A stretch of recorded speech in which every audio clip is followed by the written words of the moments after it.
equals the derivative of 25 is 0. So usually when you're seeing your teacher, mathematicians work this stuff out, we usually do not write the dx dx. Yeah, don't write that. I don't anyway. I do on the first few examples, and then I don't write it anymore because dx dx is just 1. But you can write it as much as you need to. I don't need to get comfortable with the whole procedure. Guys, if you're wondering, all right. So I've got I have a test tomorrow, 2y, and I need to is study. equal to 0. And we need to determine the slope at various points. So dy dx, if I solve, I would subtract 2x from both sides. And I would get negative 2x. I'm going to bring down this 2y. Divided by I would dy. divide both sides by 2y. By 2y. And I would get dy dx is equal to negative xy. Yeah, negative x over y. So now, to evaluate the slope at this point 0, 5, if x is 0, you can see the Algebra 1 teacher and me coming out, and y is 5. I'm going to substitute in 5 for y, so dy dx so at 0, this point 0, 5 3 over 4 would be negative. No, I mean, no answer 5 for is that going one. in for guys, y. guys. 5 is going Look, in man, for y, I'm and trying my 0 best. is going in for x. So I'm doing good, 0 over guys. 5, Thanks. which ends up being 0. That's the slope of the equals 3/4. 3 over 4. It's a circle centered at the of this. How 5 a point of 3 negative 4 means I went to the right 3 down. You know, pause the video and maybe you should work them for yourself and then come back and check your work. All right, guys, I'm gonna check it out. Let me try. 3x4 minus xy plus y3 equals 12. Rogue Lineage player grinding Rogue Lineage. Okay, 3x over 4. We need to first derive all these, so it's gonna turn into 12x to the third minus xy. What the? I think that's just minus dy over dx plus 3y squared dy dx equals 0. Move the 12x to the other side. Dy dx plus 3y squared equals negative 12x3. Combine the dy dx's. So this is just going to be negative 1. Parentheses dy dx. After that, we're going to move it to, by the way, guys, if you're wondering, right now I'm just solving the equation. I'm going to play the video if you guys are really that interested afterwards. We're going to subtract dy dx should be equal to negative 12x to the third divided by negative 1 plus 3y squared, or 3y, yeah, negative 1 plus 3y squared, or 3y, you know, we got it, guys, we got it. 3i squared minus 1. All right, so we're going to differentiate here. See if we get it. On this first one, 3x Easy. to the fourth minus xy plus y cubed Come on. is equal to, Let me see what I got. Answer, which is y x, times the derivative of x with respect to x. And then equals derivative of 12 is 0. And oh, dy dx. Man, they always do that. I messed that up. And then equals that's so derivative cringe. of 12 is 0. Guys, that's so cringe.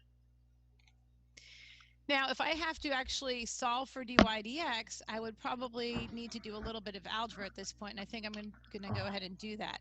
Distribute the negative, so I have 12x cubed minus x dy dx, and then minus y, and then plus 3y squared dy dx.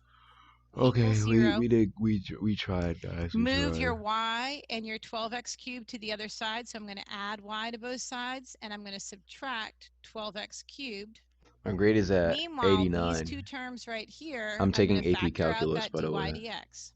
AB. You see why we factored in video 1. I wanted to remind you about that GCF. So if I have this term and I factor out the dy dx, I'm left with negative x. And for this term, I'm left with plus 3y squared. Okay, man. Then, let's see here. I can divide all divided by negative x. Okay. Plus 3y I can't. squared. Okay, I hope that's right. My thing was I did all similar. these earlier this morning, so I'm pretty sure I didn't. My answer is somewhat similar. But if I did, I'm sure all of my math friends will tell me. Okay, number 4. This one. I'm gonna do number 4. Rogue Lineage player is about to solve this one. The argument, the y is cosine y. Okay, it's just cosine y equals 3x plus 3y. This is easy. cosine y equals 3x plus. By the way, guys, big news. Yeah, get hype. Artifact giveaways possibly happening soon. I'm getting Conda to maybe double check it. But yeah, yeah. Hopefully, what is it? We can give away Fair Frozen, Manus, Nice Stone, Spider Cloak, Philo, and Rift Gem. Yeah, no joke. No, I'm gonna continue the video just to get you guys a little bit hype. The real ones that stuck around, I might put like a special code at the end of the stream or somewhere in this stream that will put you in the special giveaway that only like people who have entered or watched this stream will get into, and then that's how you know that you guys will be able to differentiating here, right, get with in. The cosine. So the derivative of maybe cosine if it goes through, some function because they have to get tested. Sine You'll see what I mean. Of that function. Oh no, I don't want spoilers. Negative sine y. Isn't that dy dx? Yes, negative sine y dy dx. No wait, maybe I'm gonna put that in parentheses just in case. Equals 3x. No, that's just 3 plus 3 dy dx. We're just gonna subtract on this side, so it should be negative sine y minus 3 dy dx is equal to 3 dy dx is equal to 3 divided by negative sine y minus 3. Let's just see how it looks. In fact, I might use parenthesis function, which is dy dx. 3y with respect to x is going to be 3. Yep. Instead, collect and yep, negative dy dx is equal to this positive 3 right here. That works. Factor out 3. Subtract both sides. Divided by. Now, yep, got that. Negative 3 minus sine y, or to go ahead negative sine y and minus 3. Easy. Examples easy. Here that we actually differentiated explicitly because we solved for y first. Take these and maybe try doing implicit differentiation with these, and then check with your teacher and see what's going on. I don't think I will. Choices. So, see you next time. We'll wrap up implicit differentiation with video.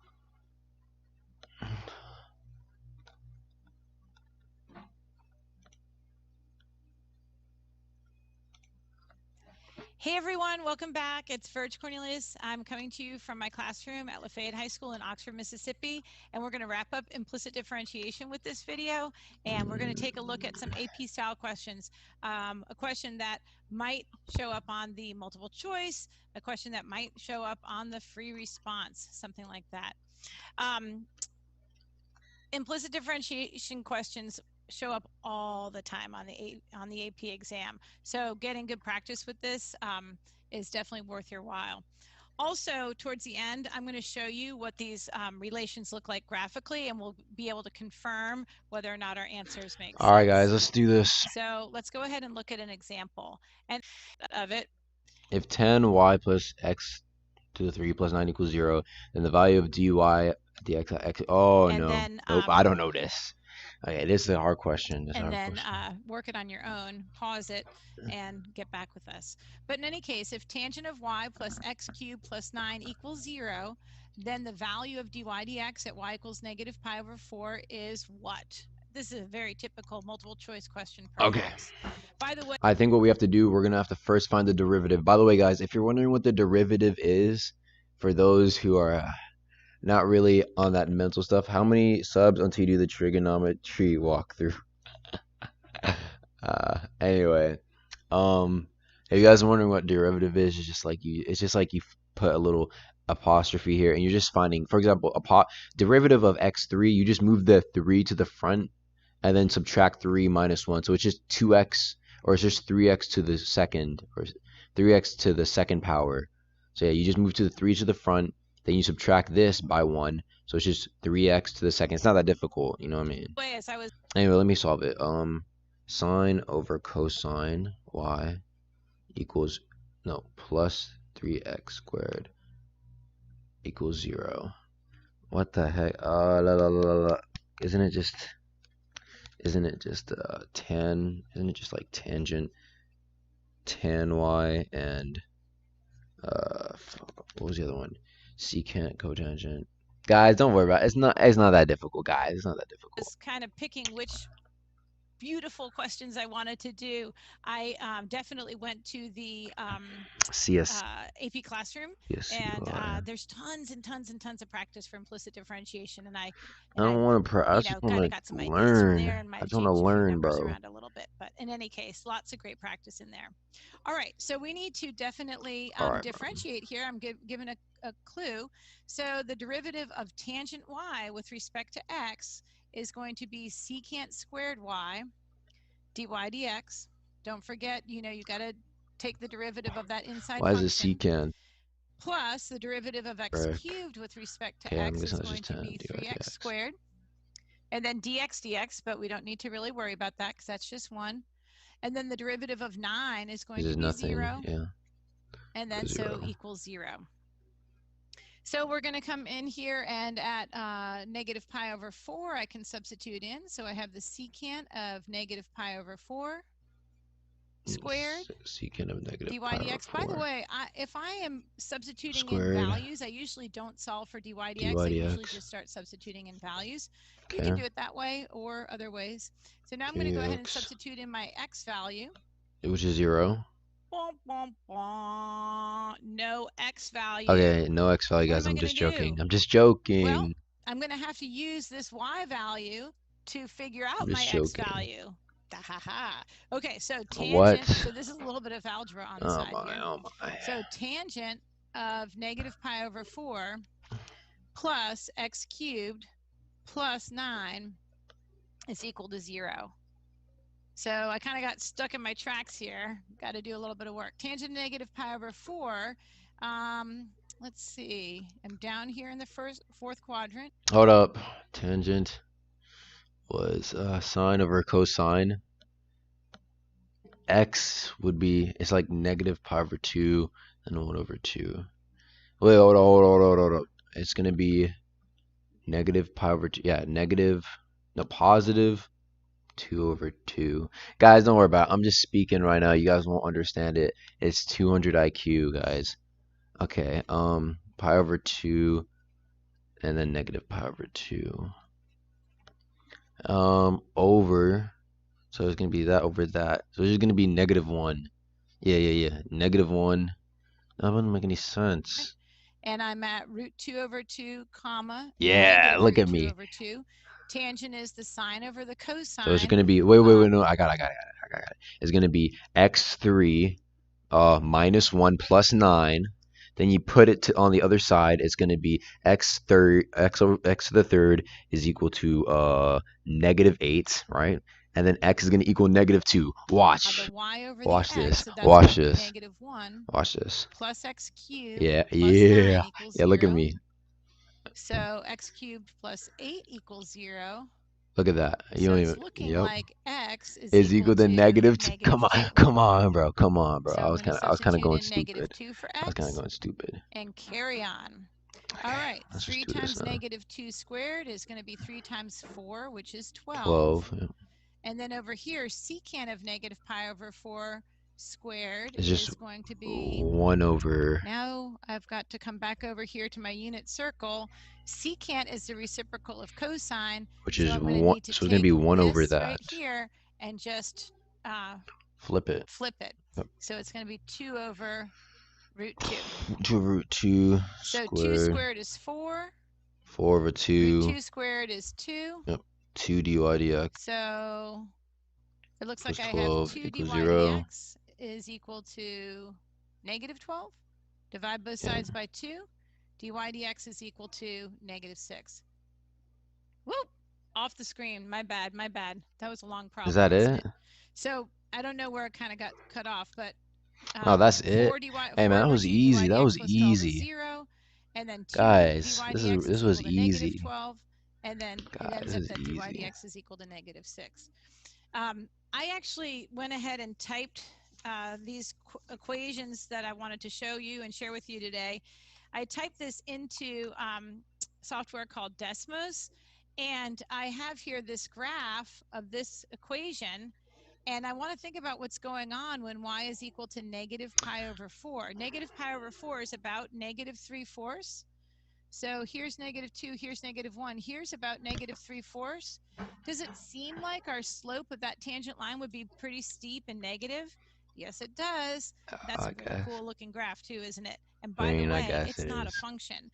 It definitely is failing the vertical line test quite a bit. But we could still find the slope of the tangent line there at y equals -π/4. Well, y is equal to -π/4. Hold on a second. All right, I'm holding on. Here's -2. Here's negative. Yeah, that's about right. I might have drawn it a little wrong, but you get the idea. At least I'm in the right neighborhood, which is important in calculus. Okay. You picked the wrong Second question. Again, maybe take a screenshot of it. This is a multiple choice question. Multiple choice. And it says, which of the following is true about the curve x² minus xy plus y² is equal to 3 at the point 2, 1? Now, this question's a little bit different because I'm not being prompted to find dy dx. But looking at all of these choices, it has to do with tangent. Every single one is talking about tangent line, tangent line, tangent line, tangent line. That's giving me a clue that I need to differentiate. And I have this kind of we'll see about that. Here. I need to use implicit differentiation. Okay, I'm going to need to use a product rule here in the middle. So let's go ahead and get started on that. 2x minus, I'm going to kind of ignore these answers for now. X times dy dx. Enough workspace to do this. So the derivative of x² with respect to x is going to be 2x. Plus, and then minus, you saw me do this on the last video. This typical product rule comes up a lot. 2y dy dx. dy dx, so equals first 0. times the derivative of the second, and then plus I'm working ahead if you guys are wondering why I'm talking. 2x and then plus the derivative of y² is negative 2y x dy dx. Because we're differentiating with respect to x. And then minus y 0. Plus 2y dy. I'm going to go ahead and solve for we're going to move dx. Now I'm going to do the problem. I'm going to move ahead of her. We're going to move 2x minus y to the other side. So it's going to be equal to negative 2x plus y. And then on the right side we're going to have negative x plus 2y dy dx. dy dx is going to be equal to, in parentheses, or negative 2x plus y over negative x plus 2y equaling a positive 2x over x. 2x over x and then y over 2y. Guys, don't worry about it. This is easy. In my 1 and my 2 quite yet. Oh, hey, thanks for the sub. This is coming in from your boy. I couldn't see what it was. Y to both sides, no. 2x from both sides. No. So thank you for the sub, though. No. I'm sorry. I couldn't see what it was. Is equal to positive y minus I'm sorry. 2x. I apologize. Hey, but thank you for the sub, though. But we're right here. Factor out that dy dx, and if you've done a lot of these, you know that you're going to end up dividing by negative x plus 2y. So I'm just going to go ahead and do that. Meanwhile, in the numerator, I have y minus 2x. Oh, I guess we don't need to convert it. What's happening at this point, 2, 1? What happens when I go ahead and substitute 2 in for x and 1 in for y? So let's see. 1. Oh, that's all we have to do? Oh, that's all we have to do? Okay, negative x plus 2y. And now we just plug in the points. 2 and 1. 1 minus 4 over negative 1 plus 4 is going to be equal to negative 3 over positive 3, which is looking to be negative 1. Okay, what are the answers? The denominator is 0. We have 0. 0. We have 0 in the denominator. Oh, that's a 0. That's a 0. Oh, I thought it was negative 3 over 3. If you're dividing by 0 and you're talking about slope, 0. what's happening? I didn't see the y. That's line. I forgot the y was really 1, not 2. That's undefined. And so let's think about which one is saying that. dy dx does not exist at 2, 1, and the tangent line is vertical. That's what's easy. This is 2, easy. 1. Come on, guys. This is easy. And let's go ahead and take a look at what the graph looks like. Of course, you can't do this. These are usually on the no calculator part of the exam. But here's the graph of that equation. Again, just typed into Desmos. And at 2, 1, right here, oh my gosh. Math's so cool, isn't it? I got a vertical tangent. Some teachers say that the third question is verify that for the relation y is equal to the natural log of 3x plus 4y, dy dx is equal to this quotient. Whoa. Okay, buddy. Slow down. I think I'd rather get ganked by 5 ultras than do this. However, we're going to verify this stuff. So y is equal to ln of 3x plus 4y, which means it's going to be 1 over 3x plus 4y times 7 times 7, because when we're taking the derivative of something like this, we got to do the derivative of ln first, the outside, and then the derivative multiplied by the derivative of the inside. So it's going to be 1 over 3x plus 4y times the derivative of the inside, which is just 7, because the derivative of 3x is 3, and the derivative of 4y is 4. So it's 3 plus 4 equals 7. Easy, right? Which is going to give us 7 over 3x over 4y.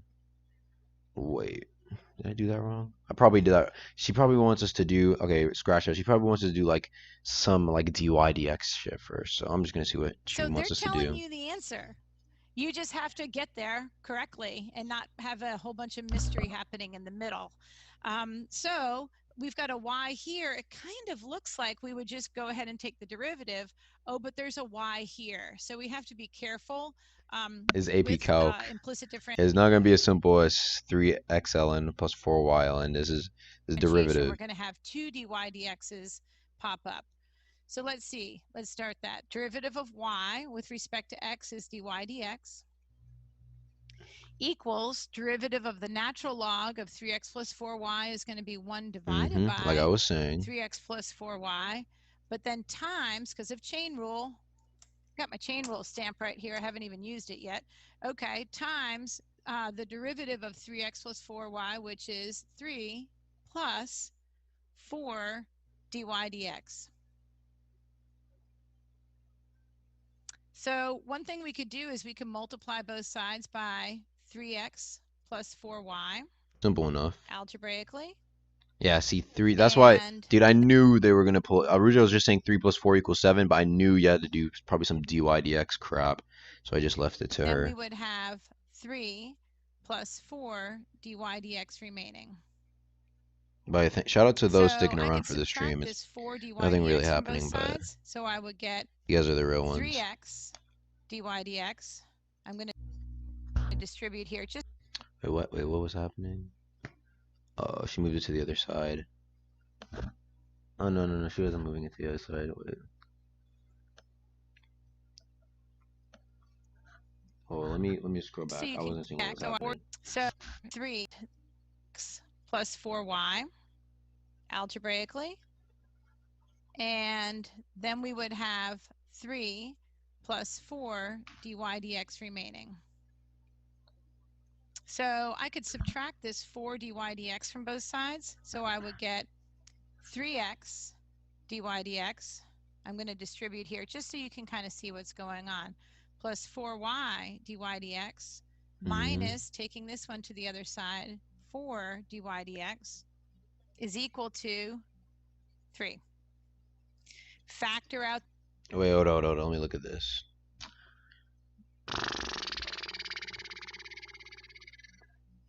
Okay, let me look at this real quick. Okay, what the heck did she do? Because I was playing Clash of Clans. I thought it'd be easy. It wasn't as easy as I thought. Times 3. Okay, so obviously one would think to move it over here on top. However, she did not do that at all.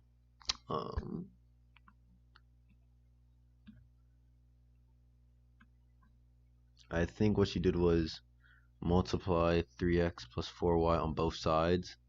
Yeah, that's what she did. So she can get rid of this and put it on over here. Well, leaving this over here for some reason, whatever. Which then she leaves 3 over here. Okay, yeah, I got it. And again, like I did on that other one, other problem, guys, this is easy. If you do enough of these and your algebra is pretty tight, you don't need to show every single step, but make sure your algebra is pretty tight. So I'm going to divide both sides by this trinomial expression, 3 terms, 3x plus 4y minus 4. Boom, done, verified it. All right, so what are we going to take away from this video? Let's take a look. So the thing is with implicit differentiation is that it incorporates everything we've learned, not just in... I'm going to ask my boy how he's doing right now. We're going over all of this, the whole It means chapter. In terms of a table of values, what it means in terms of an equation, a definition, things like that. So one thing that I always kind of keep in my head is that if f and g are inverses, and the point AB is on the graph of F, then the point BA is on the graph of G. So these X and Y's get interchanged. That's what's really happening with the definition of inverse. So if we had a table of values right here, and again, we have to be told the functions f and g are inverses. Then if we have a table of values for f of x, could we possibly create a table of values for g of x, given that we're told that the two are inverses? So here's my table of x values and f of x values. What would the table look like for the g of x? So I'm going to switch over to my document camera. And maybe you're thinking about it for a little bit. Maybe you've even sketched out a possible table. But here, if these are the x and f of x values for the f of x function, then my table of values for my g of x function would just be that every single one of these points would be interchanged. So my x, g of is she just trying to prove f of x that function inverted? Was equal to x cubed plus 1 point. Is that f of g of x is equal to g of f of x is equal to x. In other words, if you put g of x inside the f of x function and do some algebra, your output should be x. And then similarly, if you do the f of x function into the g of x function, your output should be x. So we're going to go ahead and verify or show or prove that indeed these two are inverses of each other. This is not calculus, but we are going to work with this definition. This in is the not next, calculus, guys. G of x minus 1 plus 1, and I get x. That's great, but I need to make sure I verify the other one. So g of f of x is going to be, now I need to take my f of x function, x cubed plus 1, and substitute it in here to my g function. So I have the cube root of x cubed plus 1 minus 1. Now there's nothing out here that I need to distribute or anything, so I can think this start is just more of like terms. you're learning 1 minus 1 is 0. The cube root of x cubed ends up being x as well. So I have just verified by checking both of those compositions. So what should we take away here from this very short video? This is really the golden egg, or whatever you want to call it. This definition of inverses allows us to differentiate, and we're going to differentiate this equation in the next video, and we're going to need chain rule to do that, not to mention implicit differentiation. So stay tuned, and we'll start thinking about what dy dx is. So we really learned nothing. We just learned that they're inverse. The point on there may be 0. We can skip. Move on. We don't have time.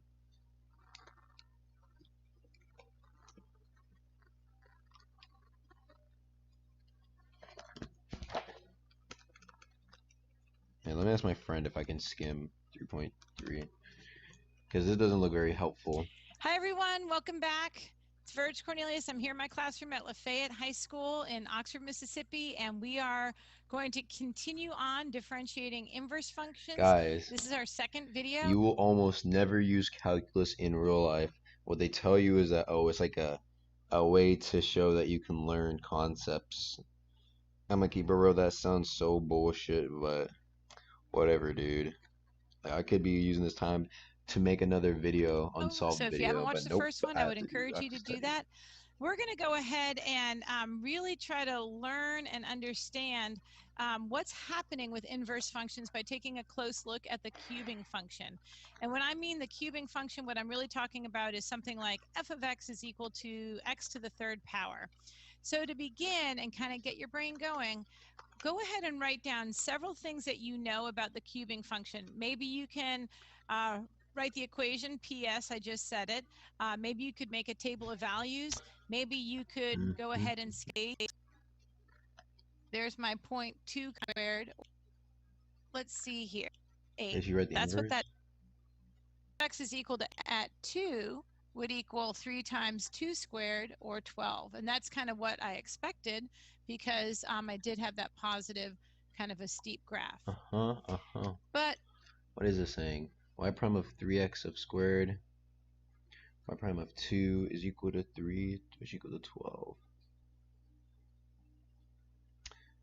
Y of x over 3, negative 1. Okay. What if instead I was asked not for the slope of the tangent line? Will she plug in 2? 2 of x cubed, like so I know 8, which is 2, because that's interesting. What is f prime? So what is this? What is f of 1 of prime of 8? That's interesting, because my derivative at 2 was 12, and my derivative at 8 is a 12th. And that actually makes sense, because if I take a look at the graph of the cube root function, all the way out here at 8, I definitely have a positive slope, but it's almost 0. It's almost horizontal, and 1/12 is definitely telling us that. So seems like there's some sort of relationship going on here. Let's look at one more example, which is not the cubing function, in which we might not have as much of a understanding of what's going on, with the graph of g of x equals e to the 3x. Similar kind of a question. What is the derivative of the inverse of g evaluated at e squared? Well, again, I could go ahead and I could switch the x's and y's. G of x is really my y, so when I switch the x's and y's, that turns into an x, and then I have e to the 3y. And then go ahead and take the natural log of both sides. Trying to solve for y. This is a kind of a new method, not gonna lie. The natural log of e to the 3y is 3y. And times 3y is 3y. That's why I did it, to free up that y up in the exponent. So it's just divide both sides by 3, and I get y is equal to the natural log of x over 3. Or because I know I need to take the derivative of it, I might write that divide by 3 as a 1/3 coefficient. Okay, so y is equal to 1/3 of natural log of x. That's my g inverse function. And if I differentiate it, I'm going to get the derivative here is going to be 1/3 is just a coefficient, constant multiple, and then derivative of natural log of x is 1 over x with respect to x. I don't need chain rule there. Nothing. If I go ahead and then substitute in e squared, I have 1 over 3e squared. E squared is substituted in for x. Oh, it's e squared, 1 over 3e squared. Oh. Substituted in. So that seems to tell me that if I had differentiated the g function and had substituted in the correct value, which is really the companion point there, then maybe I would have gotten the derivative to be 3e. Let me see if I can solve it using my method. 1 over f prime of f inverse of x.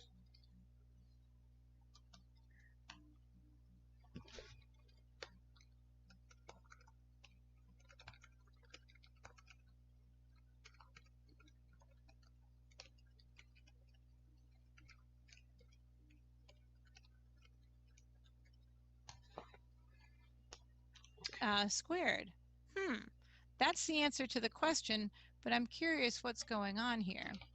So if I differentiate g prime is equal to e to the 3x, because it's an exponential function, and then times the derivative of my exponent, which is 3. then G prime of what number do I really need to? Oh yeah, I was supposed to be doing my method. Okay, F inverse. I guess I literally have to do that. Evaluate here. What am I going to have to substitute in for x? Just solve. Okay. Well, let's think about this. E squared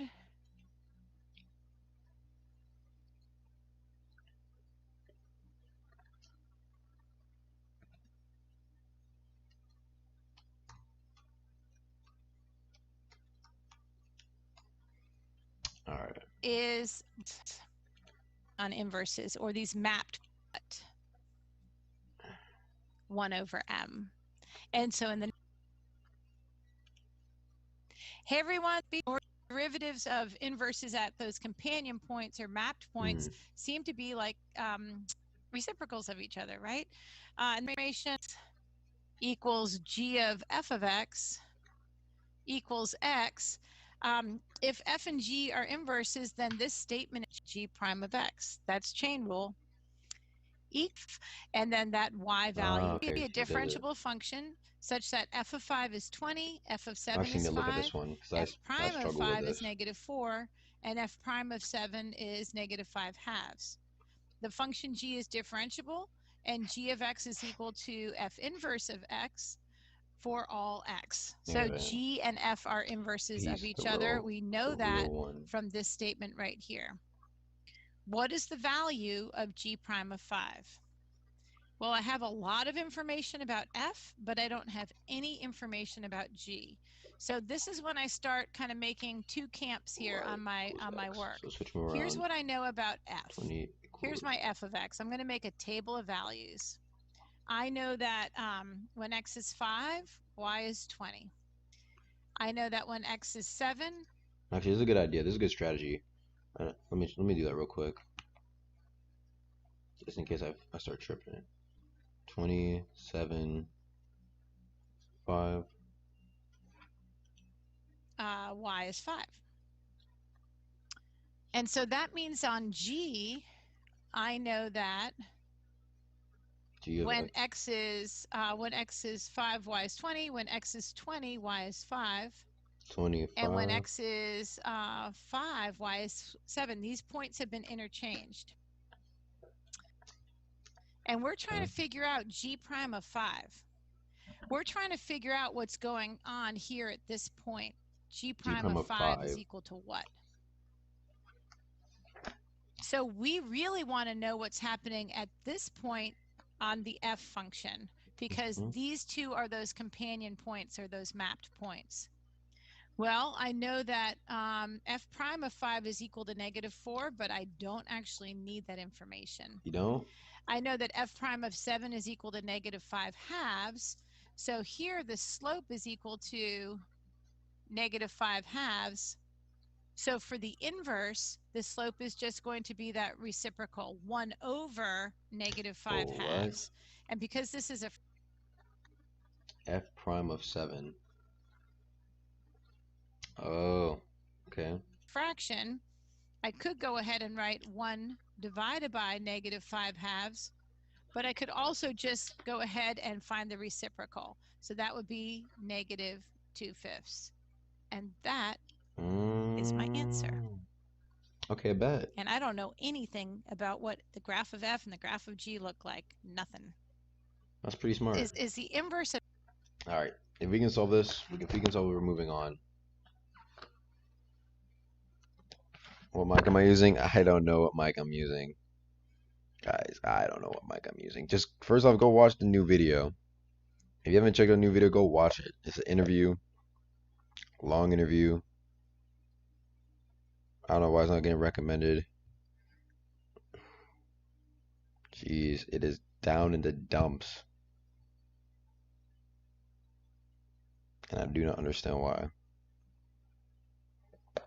Maybe it's just not getting a good impression click-through rate. I mean, it should be interesting, but I suppose I understand if it's not. Anyway, if you're trying to go watch the video, I'm gonna post it in chat real quick. Yup. Watch the new vid, by the way.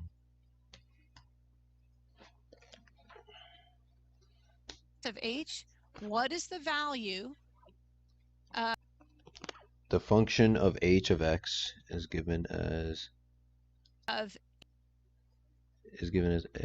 plus 3x minus 2 h of 1 equals 2. What is the value of h of 1 prime of 2? Okay, let me think about this. So the inverse would be x equals y. No, that'd take way too fucking. That'd take way too long. Damn. But wouldn't I have to do that?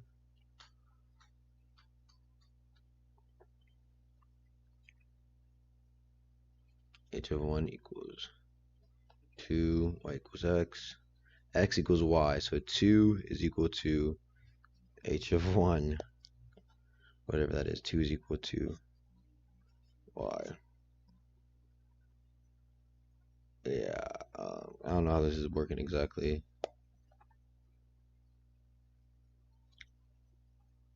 Two is equal to x, I guess. No. Yeah. h. 2 is equal to 1, which is y, and this is the x. So what is y? Okay. Inverse is derivative at 2. Okay. So we have h of x, and I know I have this one point here, which is the point 1, 2. Guys, I got an answer of 8. Means that my inverse has the point I don't know. 2, 1. That's good because I need to know what's going on at the derivative on the inverse when x is equal to 2. If I could figure out the slope here at 1, all I would have to do is invert it and I would have my answer. Really? So let's look at what was given to us. I was actually given h of x. And so I'll go ahead and just use power rule here to figure out h prime. So h prime of x is equal to 5x to the 4th plus 3, and then minus 2, derivative of that, 0. So then h prime of 1 is equal to 5 times 1 to the 4th plus 3. 5 plus 3 ends up being 8.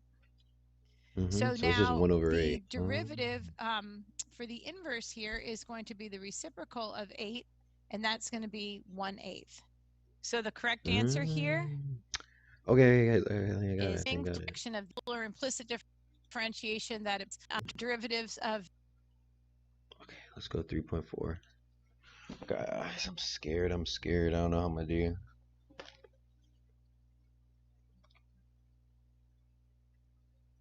I'm afraid. Hey everyone, it's Verge Cornelius. I'm coming to you from my classroom at Lafayette High School in Oxford, Mississippi. And we are going to start topic 3.4, differentiating inverse trig functions. It's hard to say this kind of stuff sometimes, isn't it?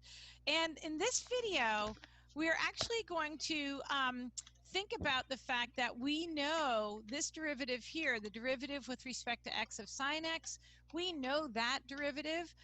We might have proved it in a couple of different ways, but now that we know it, we can just, this is both. All right, I'm going to be able to differentiate that. X is equal to 1 divided by sine of the inverse sine x of y with respect to x is dy dx, harkening back to our implicit differentiation. The derivative of x, of course, with respect to you kind of really my opposite, right? And that the code, I fixed it. Once you've proved it for yourself, you don't need to prove it again. Already. 1 over 1 minus x squared. Okay, I just need to remember this stuff.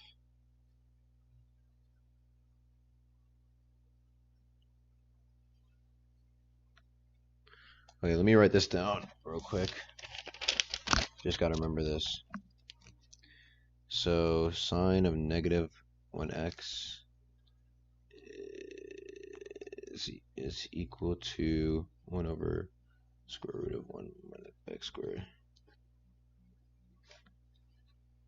This becomes is going to be about, or in this case, a squared plus x squared is equal to 1 squared. Oh, I hope we don't have to figure this out, because I would not know. Hey everyone, it's reading is 1 over this. Oh, okay, bet she gives us this.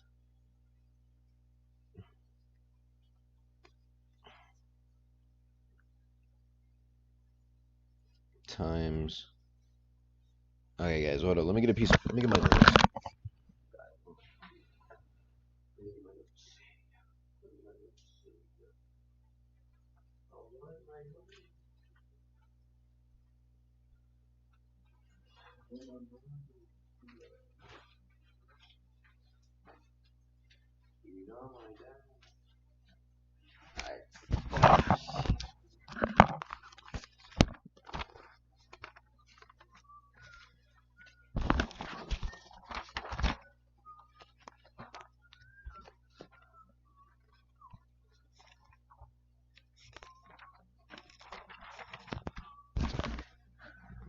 Okay, guys. I'm moving to. You guys want to move to 3.4?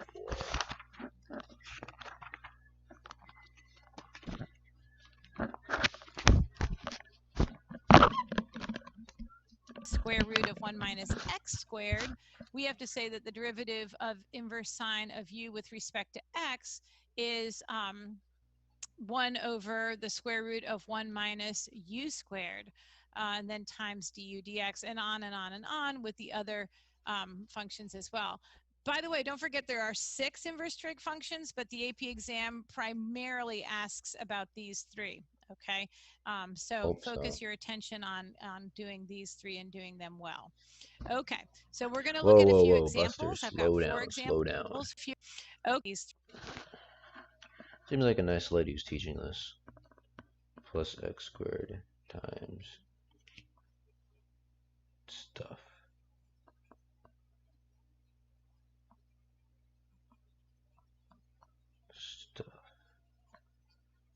Minus them plus. Well. Okay, so we're going to look at a few examples. I've got 4 examples for you, and we're going to go to my document camera, and we'll do them one at a time. So here's our first one. This is the derivative with respect to x. I know, this one's good. This one's good. What am I doing?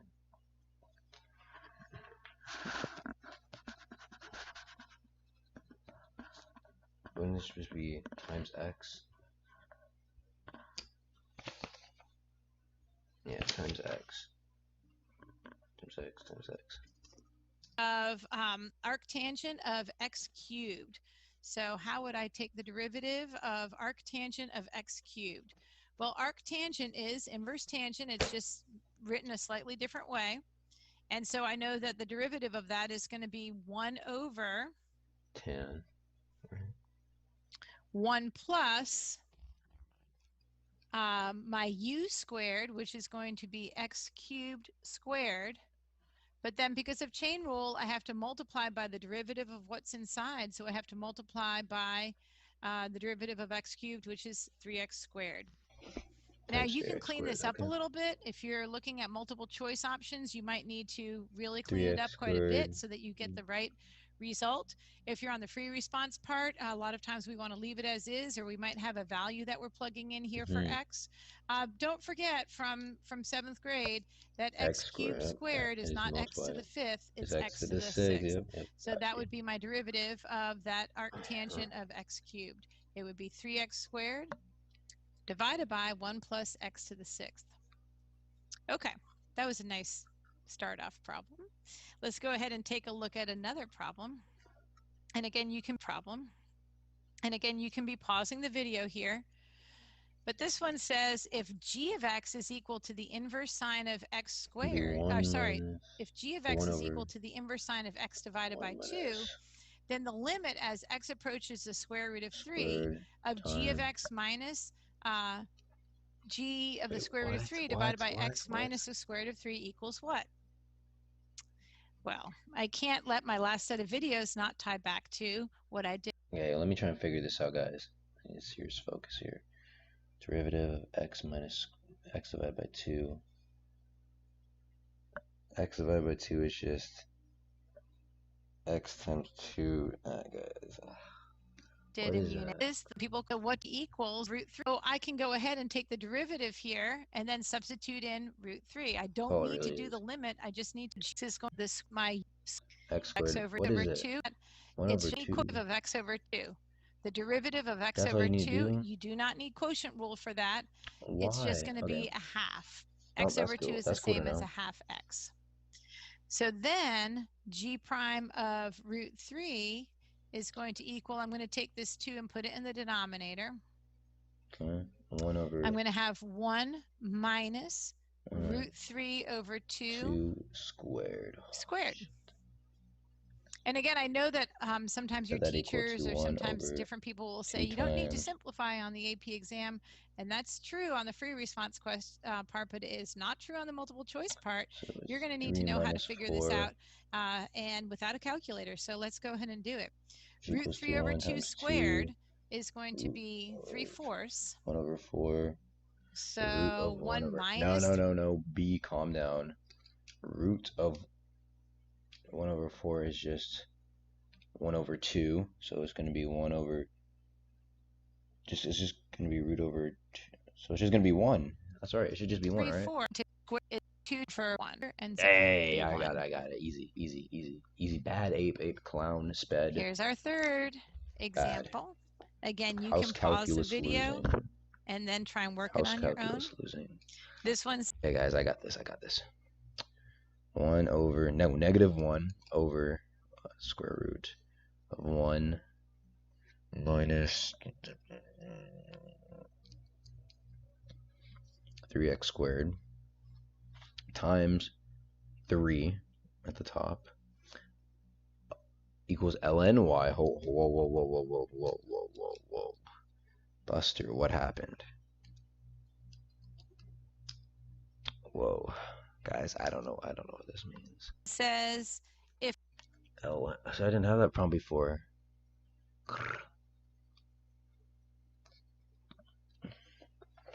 That means I have to solve for ln y.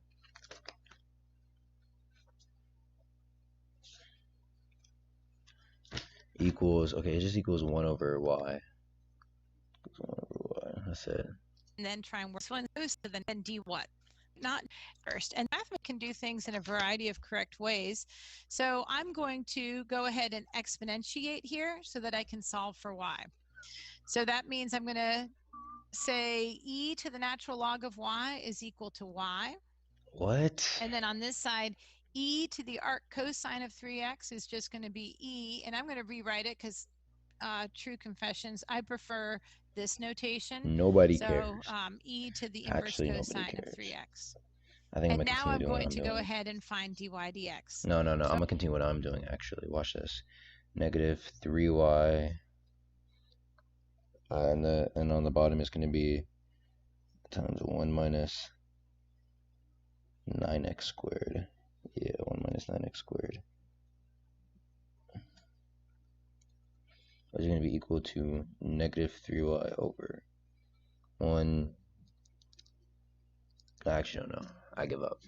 Dx function, but in my case, I'd be or 1 over square root of 1 minus squared, because that's my argument in there. Oh my goodness. And then times the derivative of 3x, which is 3.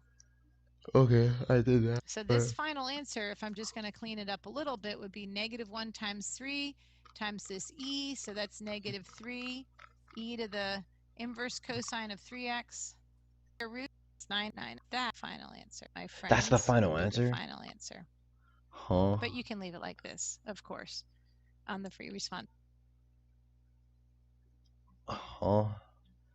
Okay, that's simple, but I thought you had to do a lot more than just do that. I mean, do what you will. I don't have nothing to say, but if it's that easy, then I'm fine. I am so fine. Part. Yeah, I'm good if that's all you need to do. Okay, one last problem. Number 4. And this one, I decided to get a little fancy, and instead of taking the derivative with respect to x, I decided to take the derivative with respect to t. Oh, but no worries. My independent variable is t, so these two match up and I won't have any issues at all. So if you prefer, you could write this as d dx of inverse cotangent of the cosine of x if you prefer. Okay? Okay. So anyway, let's go ahead and get started. So for inverse cotangent, I know that that's going to be just the same as inverse tangent's derivative, except it's negative. So this is going to be negative 1 over 1 plus, and then my argument here is cosine of t. So cosine of t, quantity squared, and then time. Wait, what happened? Variable is won't be cosine. Okay, started. So for inverse cotangent, I know that that's going to be just the same as inverse tangent's derivative, except it's negative.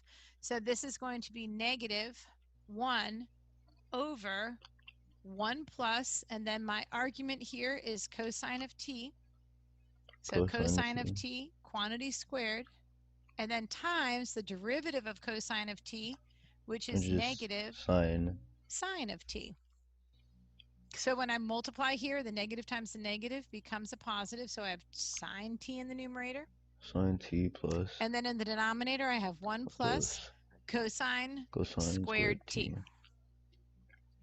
And I look at that denominator and I look at it again and I'm like, please, isn't there a Pythagorean identity that I can substitute in there? No, it's actually 1 minus cosine squared of t. That's Pythagorean identity which for equals that. sine. So it can't really be any more simplified than that. Thank it goodness. Could be rewritten slightly, but this is probably as good as it gets. So good. There's my result. We're done. Okay, so let's go ahead back to the PowerPoint. Guys, these all look really simple, but you have to really think about this. Holy crap. And think about what our takeaway is. But what should we take away? This is an intimidating list of derivatives. I have not only all of the ones from the beginning on there, but I also have our inverse ones that are cosecant, secant, and cotangent. So the reciprocals with the inverses. We've looked at how. I actually need this video. Hold up. Let me write this down.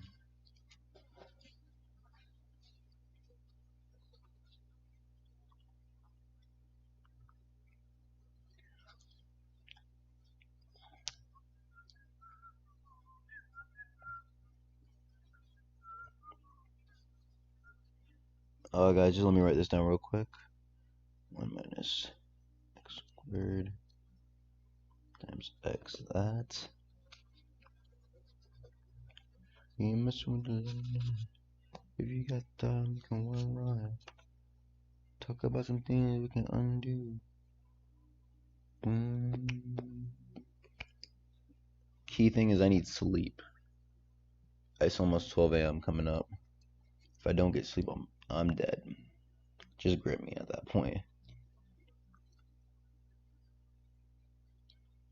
Because I probably would have failed.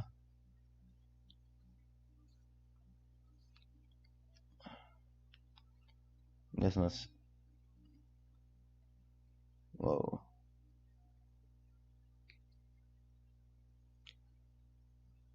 Okay. Yeah, there's a lot of different stuff you have to remember.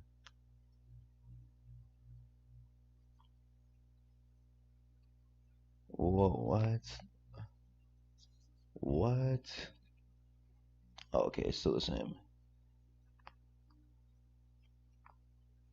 Times x that times x of that. Okay, easy. How at least the inverse sine came about, so we know that we didn't just make this stuff up.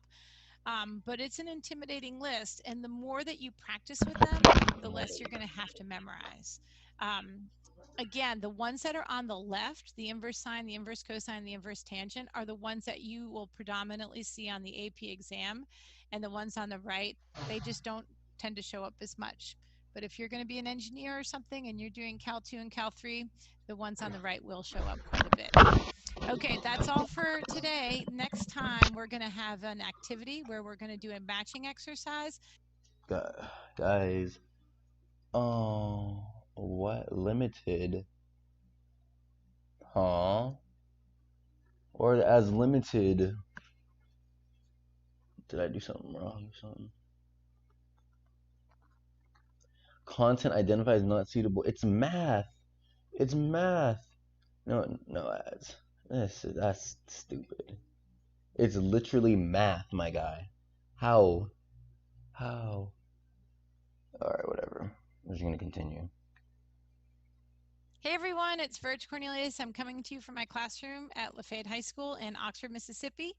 And today we're going to do an activity that will help us to practice our derivatives of inverse trig functions, but will also help us to kind of distinguish between some functions that might be derivatives of square roots or derivatives. So these are the kinds of things that I really like to emphasize with my students, is that it's not just about learning one thing in isolation. It's about kind of putting that piece of the puzzle in together with everything else that you know. So this is a good opportunity to take a moment and do that. So we're going to go ahead and in a minute see my overhead document camera, whatever you want to call it, and it's all going to be a bunch of derivatives. So we're going to try and figure out where I see 10 cards here, derivatives of inverse trig functions, because if I can make a match with those, I can narrow down functions. Do I see one that could be the derivative of inverse tangent? Chill out, let me look. This one. Yes, you're right. It's this one over here. Yeah, 1 plus x squared is the derivative of inverse tangent. Your boy's getting smart. Your boy's getting smart. And I've got a ton of cards. Yo, can you do here, more of this stuff? It's fun. Actually laying these all on my desk, I might have everything laid out. Not enough room for that here, which is the derivative with respect to x. Hold up, cosine -1 over the square root of 1 minus x squared. Where is it? Of inverse cosine. Oh, do I this see one? one this one right divided by minus? There it is. Easy. Bad sped ape. How's calculus losing? Here's another inverse. Oh yeah. Oh shit. Hold up, guys. Let's slow the roll. Sine. That's gonna be. It's gonna be 1 over the square root of 1 minus x squared. No. Yeah. Times the derivative of that, which is 2x. So it's going to be 2x over the square root of 1 minus x squared, which is right here.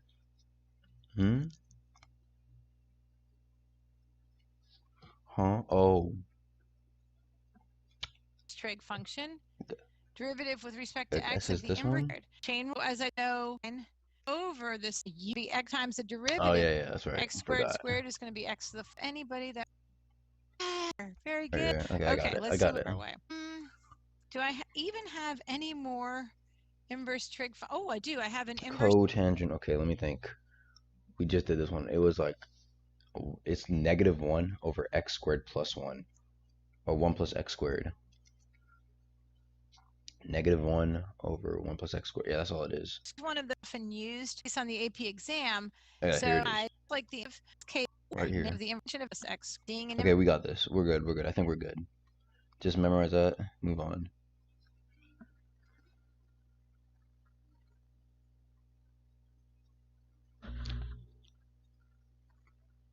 I'm going into computer science. Hi, today I'm with you to share information from topic 3.5, and this is to why is she blowing into her mic like she's trying to yell at somebody? Procedures for calculating derivatives. You've had lots of different ways to find derivatives. Is not going to review decision about which you need to review the product rule, the quotient rule, and the chain rule. I know that there are a lot of other derivative rules that you know, but these are very important, and you need to make sure that you have the strategies for these different rules. Practice to do is practice selecting the correct rule. What I have here are 4 categories: basic rules, product rule, quotient rule, chain rule. and I have 10 How long is the sample video? functions at the bottom. 9 minutes. If I were actually in my classroom, 11:57. I would probably hand my students a sheet of paper with these 4 titles at the top, and we would cut out the 10 functions, and we would literally sort them. So what I would like for you to do is pause your video and mentally sort these. Okay, let's pause it and mentally sort these. Okay. Okay. This one, the basic rule. This one's looking basic. This one is looking like chain rule. Yeah, this one's chain rule. This one's chain rule. Wait, yeah. This one is quotient. This one is chain rule. This one is I don't think it's no, this one's product. Quotient rule. This one's quotient rule. I think. This one's chain. This one's probably product. Correct. We'll see. The various functions. Let me see if I was right. Oh, I didn't see. Wait. Huh? So. Okay, let's say no. This one, yeah, this one's basic, because no, it's not X on top. Okay, these one two I got right. Product rule, I got these two right. Quotient, I got these, and these are all. Yep, I got this. I would have was either base that worth is not a very derivative. It would has 4 rule. This is all it is. And the second might be plus. Yeah, it's easy. Which one does not belong? Product. This one doesn't. This is chain rule. Wait. Hold up. This one's quite clearly chain rule. This one's also chain rule though, because sin x is on the outside. This one looks like it doesn't. No. Wait. Damn, this is actually making me think. No, this one does not belong. This one's product rule. This one can be chain rule. No, wait. Damn, I don't want to be wrong. Yeah, this one's product rule. This one doesn't belong. Who's right? Because I hope it's not like these are all right and this one's not the right one. Yes, it is. Oh, I was right. I was right about that being true. How? And yes, it is y equals e to the 3x plus sine x. The facet function, and yet hint, it needs chain rule. So let's see if we can. Okay, does this one not need chain rule? Sine x. Yeah, this one you can use chain rule, can't you? You can use chain rule for this one. What is she talking about? Cosine. Just move that to the front. Cosine x times the inside. Yeah, dude, she's tripping. I don't know what she's talking about. And yes, it is y equals e to the 3x plus sine x. Function requires the chain rule. Maybe I didn't read the question right. Which one requires it?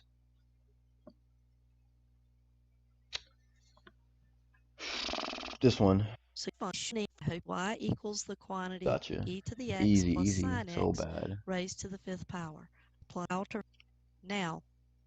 Which one? Implicit differentiation. This one doesn't need it because it's y to the 3rd. This one is already, yeah, this one's good. This one,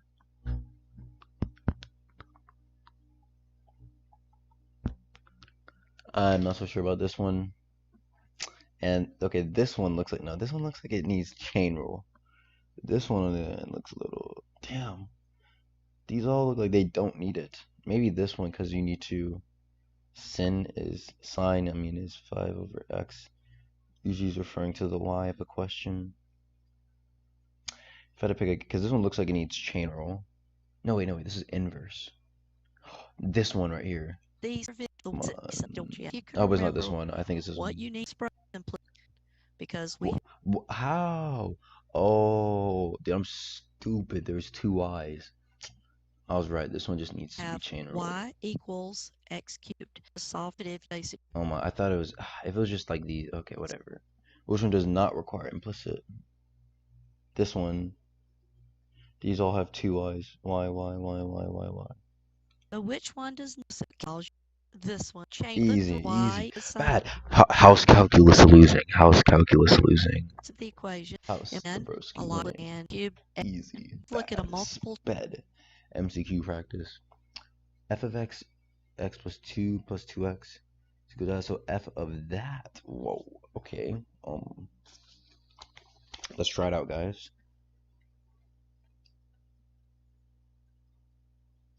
Chain rules about x1. Oh, this guy knows what he. This guy knows what he's doing. Y equals 3 over x since the numerator is constant. Yeah, that one's basically because the numerator is constant. You're right about that. Let me look at this. Let me solve this. Put your guys, if you know what your answers, if you guys know the answers, go ahead and look at this. Put your answers in chat.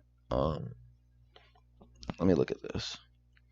X squared plus 2. What time is it? 12:03. Guys, I need to move on from this video. I'm playing around too much. F of x. Damn, what is f of, okay, it's gonna be outside, which is that, times the inside. So it's gonna be 2x plus 2 times ln x. 2x plus 2 ln x times 1 over x.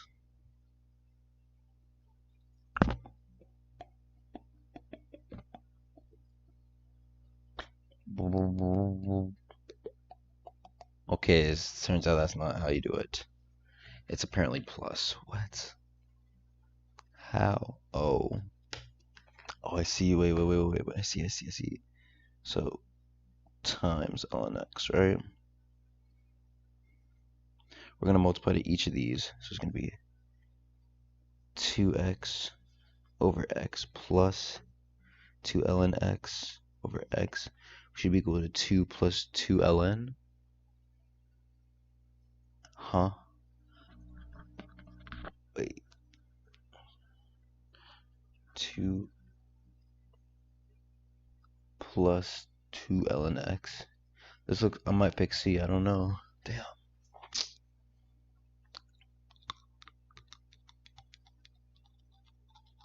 Guys, I'm thinking.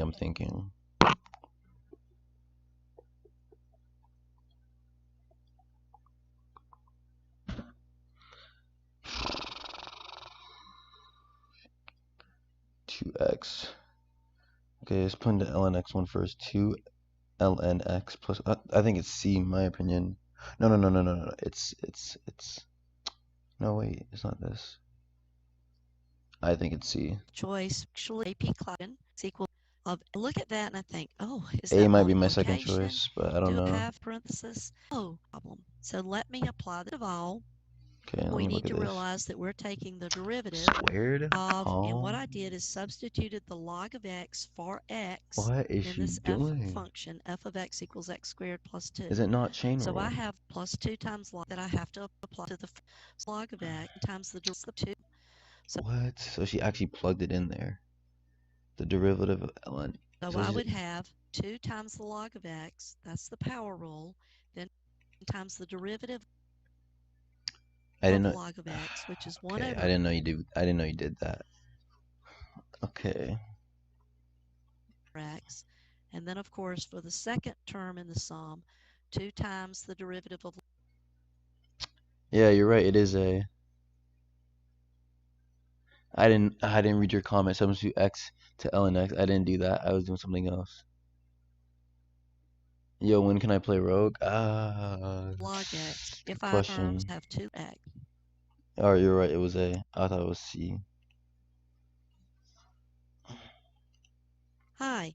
Of course, the water's clear. I want you to think about when you say inner function, that is when you think that you need to use the chain rule, but we also have a quotient. So which comes first, the quotient rule or the chain rule? Well, when you look at this problem, you should definitely start with the quotient rule and then apply the chain rule within the quotient rule. Let's think about this thing. We're going to try practice number. Actually, guys, we need to skim through this.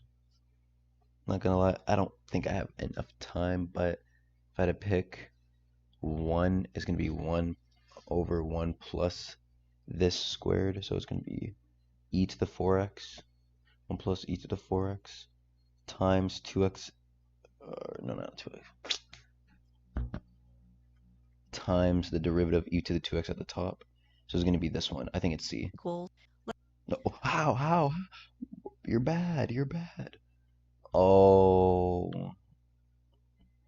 because it's chain rule. You have to do the chain rule here. Okay, I was doing it too fast, but yeah.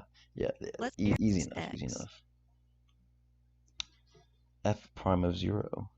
Okay, let's do this, guys. It should be easy. Wait, sine. Okay, it's just, guys, I got it. 0x 2. So it's gonna be 2 sine of 3 minus x times the inside, which is just the derivative sine of 3x is just cosine of negative 1 cosine of so it's just negative cosine.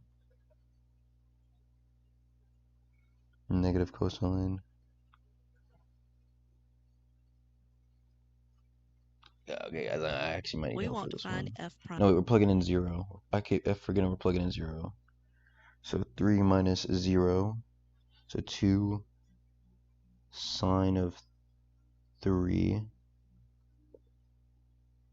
which is just, okay, I think it's 6 sine, negative sine, cosine. Wait, what am I saying? Okay, wait, let me look at my answers. It's 2 sine 3 cosine. Negative 2 sine 3 cosine of, yeah, guys, I'm gonna have to hear that. About this, sine at yeah, I did that.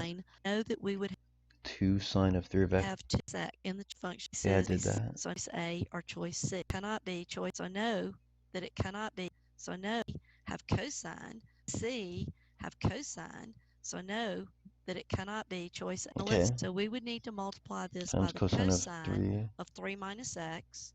And then we'd also need to take the derivative of 3 minus x, which is a negative 1. This should result when I substitute a 0 into getting choice B, which is negative 2 sine okay. I was thinking that. Okay. That would have been my best guess. Okay. Guys, we need to move on though. This is just practice problems. I need to look at the higher derivative. Then I'm gonna do LAQ. And by the way, you're spot on with your answers, bro. Warm Pier, dude, you're smart. You're a smart guy. You're getting all these correct.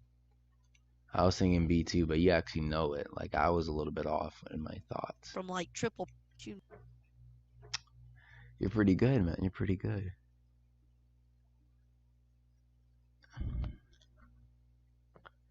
Know that you're taking the correct prime of x. I wish you guys could see like what I'm writing. But the Leibniz notation, which we say the derivative of y with respect to x, or sometimes we just kind of get sloppy and say dy dx. Then, of course, there is the derivative of f of x with respect to x. So if we take the derivative of the first derivative, we'll have the second derivative.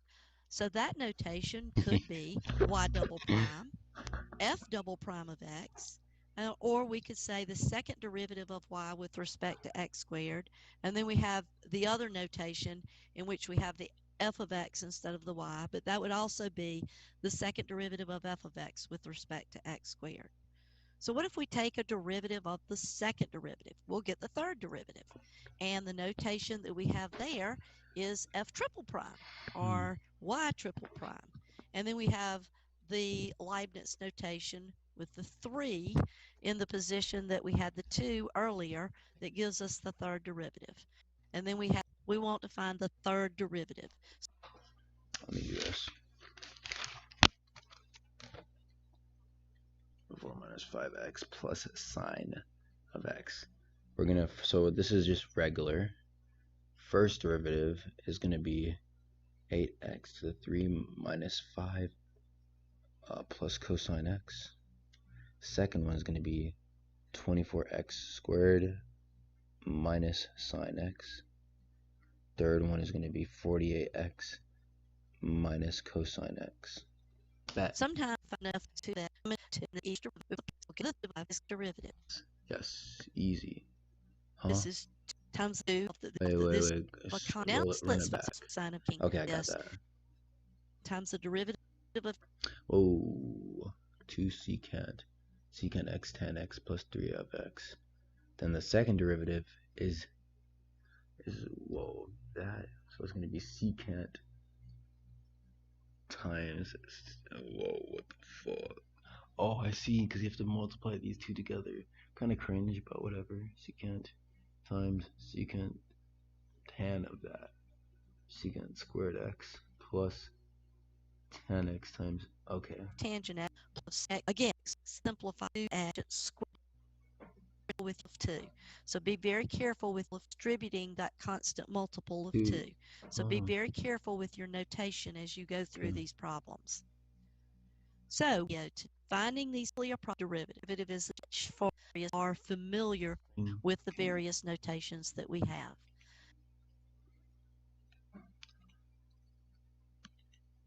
Okay. Well, we are going to use the chain.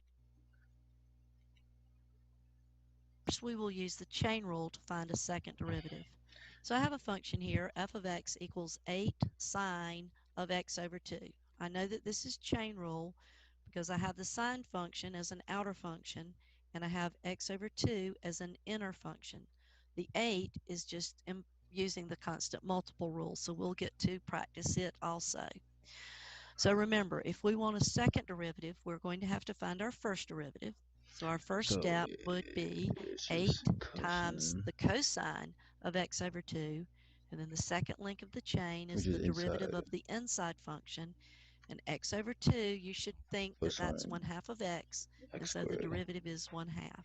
And then we just do the same thing. There's our first derivative. Now this is a case where I definitely would want to simplify this a tiny bit before I started on my adventure for my second derivative.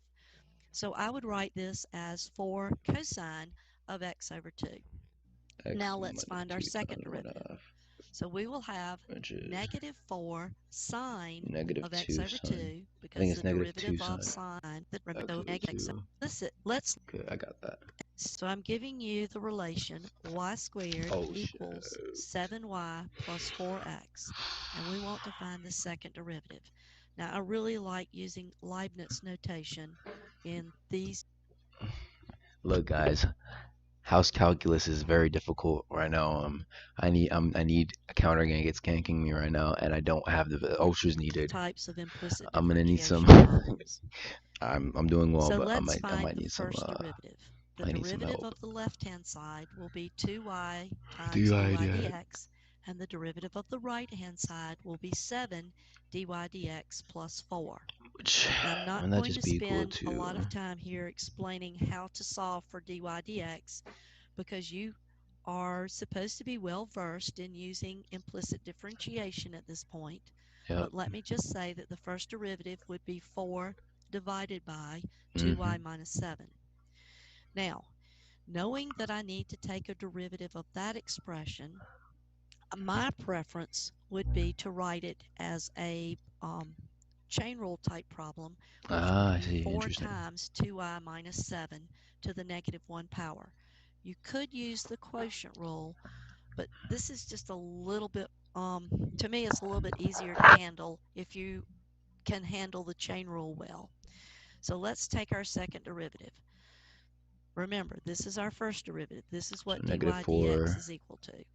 So the second derivative of y with respect to x squared would be, starting with the power rule, negative 4 times the quantity 2y minus 7 to the negative 2 power. 2y and minus then 7. With the chain rule, I would need to take the derivative of the inside function, which would be the derivative of 2y minus 7. So if I look at this, I have negative 4, of course, the 2y minus 7 to the negative 2 power. And when I employ the chain rule to take the derivative of 2y minus 7, I will have 2 times dy dx. Whoa, we're still applying dy dx? Oh, I forgot. Notice. So it's not just, This is so annoying. Okay, let me go back. That 4 times 2y minus 7 to the negative 1 is the first derivative. So that is 2 times 4, 2y, negative 4. Of course, the 2y minus 7. Yeah, let me look at that. Yes, I have negative 4. Of course, the 2y minus 7 to the negative 2 power. Chain rule, to take the derivative of 2y minus 7, I would dx. 4 times 2y minus 7 to the negative 1 is the first derivative, so that is 2 times dy dx. So the first derivative is in blue. The 2 is part of the chain rule as I took that derivative. I know what to say. So I could simplify this a little bit and end up with negative 32 times 2y minus 7 to the negative 3 power, because when I multiply those like terms here, I would have a situation where I would add my exponents. Negative 2 plus negative 1 is negative 3. Okay. Wait, so we have to take the derivative of the inside, which would be 2 times, I don't know why it's 4 to the 2. Maybe you have to take, oh, you have to apply the first derivative, I think. That's my guess, but. View a chain rules, and I want you to find the second derivative. So I'd like for you to pause the video and try to do this problem, and then follow along as I complete it to see if you found your second derivative in the correct way. Okay, let me try, guys. Okay. It's going to be 1 over 1 plus 2x squared times the derivative of 2x, which is just 2. So we're going to rewrite this as 2 over 1 plus 4x squared. That's the first derivative. Easy. 4x squared. No, wait. 2, yeah, 4x squared. Now we have to take the derivative of that. Or we can simply turn this into 2 times 1 plus 4x squared. And then find the derivative. So first we're going to do that, which is equal to 0. And then, actually, can we even do anything about that? Yeah, we don't have to do anything about that. Because it's a constant, so we don't have to do quotient rule. So it's just going to be 2 over... No, wait, but if it's not...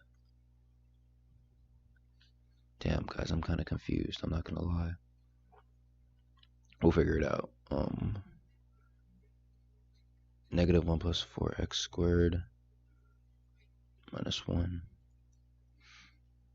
So negative 2, I'm guessing. I don't know. We'll just keep it as 2 times negative 1. But that's negative 2.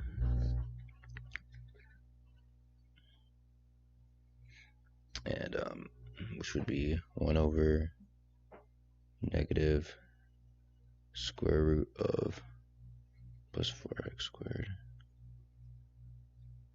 That's my best answer. So our first derivative with the inverse tangent would be 1 with the 2 or x4. That is 2 times. Yeah, I did that. X would be f double prime. Oh, wait. Whoa, slow down. Okay, negative 2. Did that. Of x. Times 8x. Why? Is it because, are we really applying the chain rule? Negative 2. Okay, I think we are.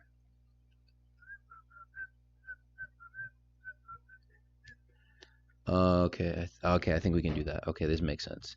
Which would just be negative 16x. Okay, we're actually not that far off. One power, the of would be sort of write it Okay, back we in a were fraction actually, form. It would be negative.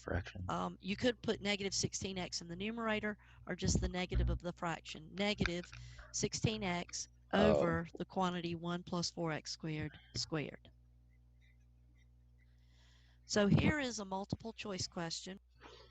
She kills the mic. Okay, alright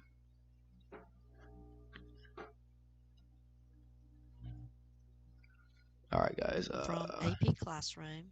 and you were given x squared plus y squared equals 25. Yeah, I know there's other way you can find derivative of the integer, but I think this is the simplest way for now. Alright. X plus y squared equals. Alright, I think for now, guys. It's now a good time to end the stream. I don't know. Of course, that's the equation of a circle. And we want to find the value of the second derivative at the point 4,3. We have some interesting choices here. So let's think about what we should do, and let's find the first derivative. So the first derivative, of course, would be 2x plus 2y times the derivative of y with respect to x. I'm doing the problem right now in my 0. head, guys. Remember, the derivative of a constant is 0. That's also a place where students can make some careless mistakes because they're concentrating so on their derivative of the left-hand side, they sort of forget to take the derivative of the right-hand side. Oh, yeah, so true. be very careful with that. She's right.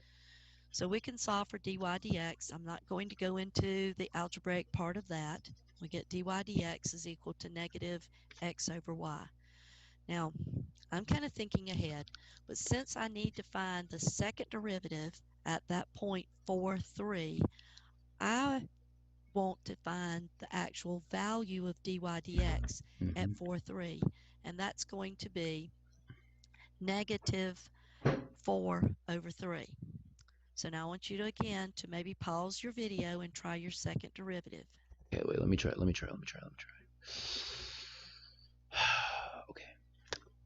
Okay, I think what we can do here is use quotient rule, right? Which would mean it'd be like, I don't know about this actually. No. Let's try. Negative. I actually don't know. This is troubling. Yeah, guys, I don't know about this. I don't know. Come back and let's. I want to try. Let me try actually.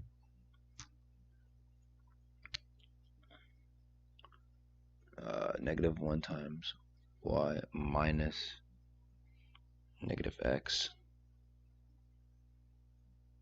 times dy dx over y squared.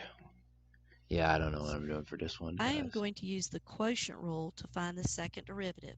Oh shit, I actually got kind of close. It's not negative 1 though.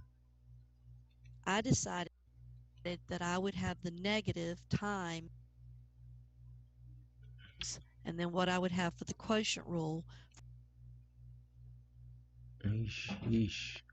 for x over y. What? So of course my numerator would be y minus x times the derivative of y over y squared. I did that, but I got different. At this point, since I found dy dx, I actually can substitute the values for x, y, and dy dx into this expression. Oh yeah, true. So then that would just be 4 minus 3 times negative 4 over 3 times 9, which equal to negative 4 minus 4. No, wait, what the hell?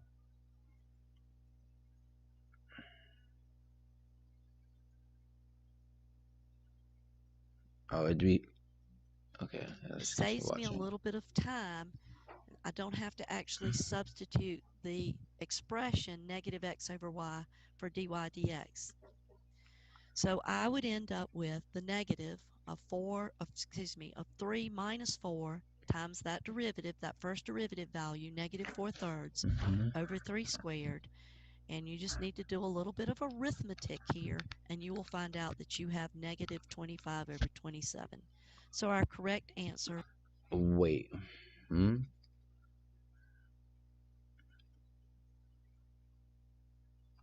Okay. Wait.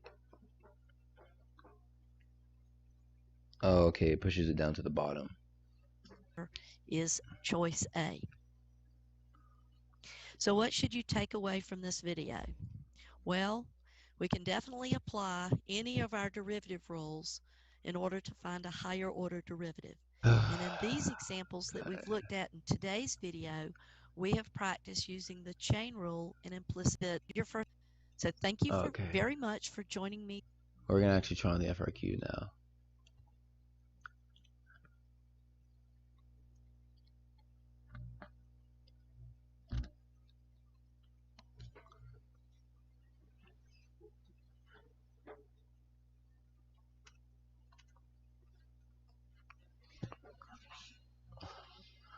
What the? Whoa.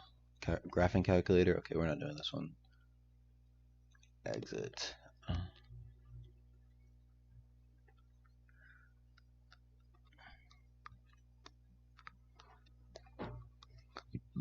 Let's try this out. Yikes, you actually need a graphing calculator?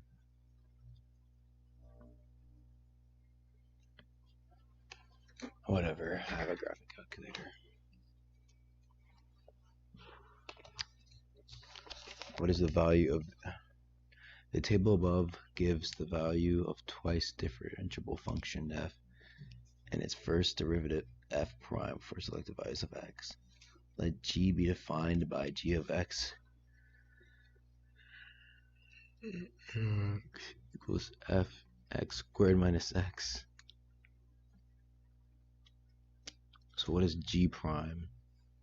So g prime of x is equal to f prime of x squared minus x, I assume.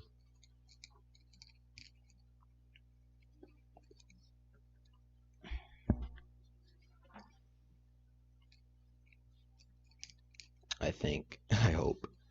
Okay, f prime, then plug in 3, 9 minus 3, f prime is equal to 6.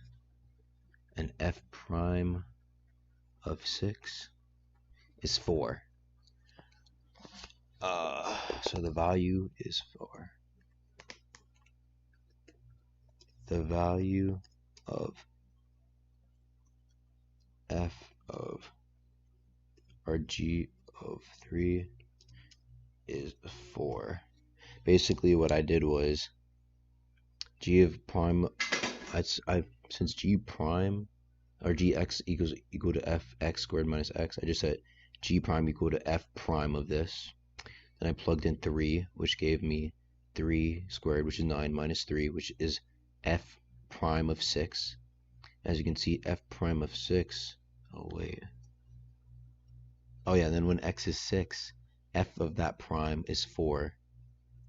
So yeah, when f prime, so that means f prime of 6 is 4. And so f prime of 6, wait a minute. Yeah. So yeah, g prime of 3 is equal to f prime of 6. And f prime of 6 is 4. Easy. Don't think about it. It is known that g prime of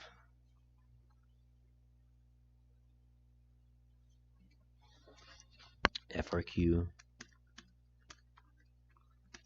calc question. Okay, let me look at this. It is known that g to prime prime of 0 is equal to -1. And what is the value of f prime prime of 0? So g prime prime of 0 is equal to -1. Okay, let's look at this. Wait, what? G prime prime of 0 is equal to -1.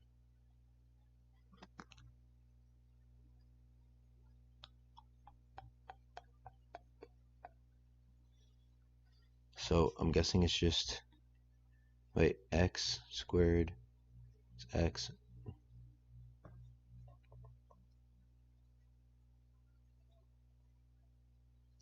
What? So is it just,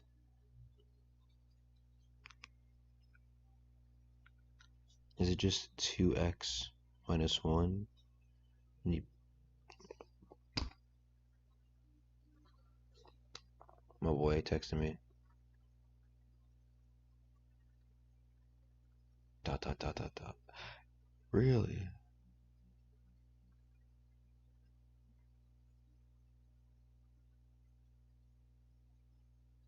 Bruh. Okay, let me fix this. What the hell, Discord? It's alright though. Oh, I didn't think about this, guys.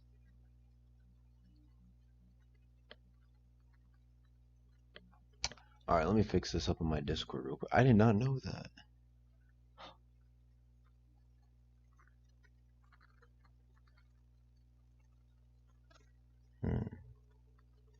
Guys, okay, hold up. Give me a sec to fix this.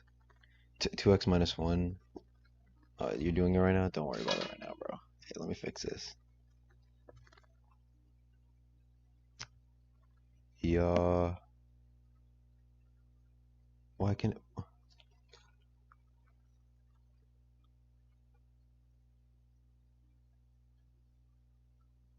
Good.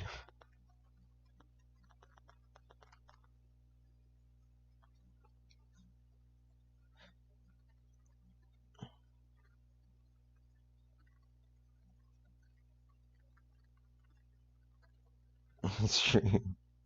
Okay, guys. Okay, let me continue. All right. So yeah, I did what you did actually on Pierre, but I want to figure it out on my own. Let me see.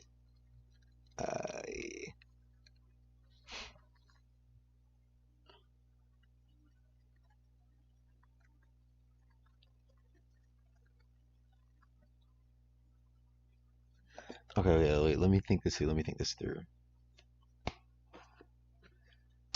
Dang. Sorry, I'm texting somebody right now. Alright. Alright. Peace. I got this, guys. I got this. I need to finish this up, though.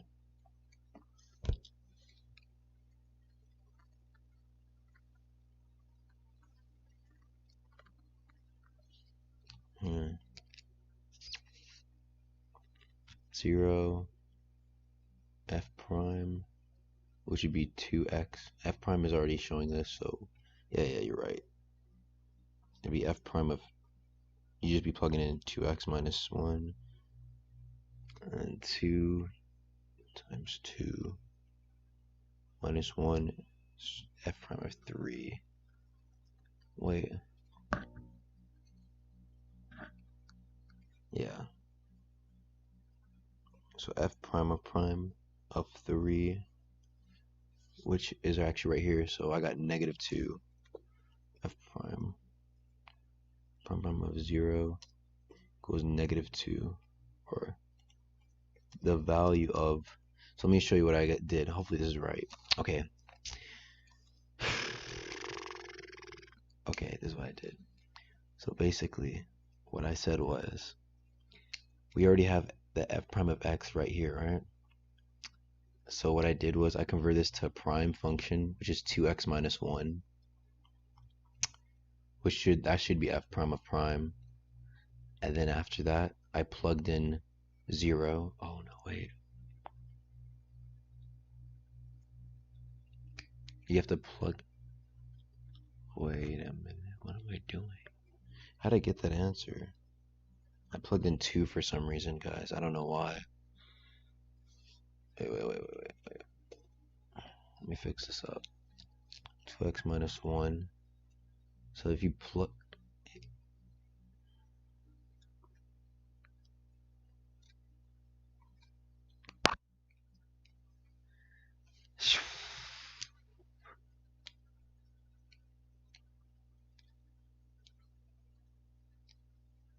Hold up. Okay. Yeah, this does kind of suck, and I need sleep. It's a fun stream, though. It's a fun stream.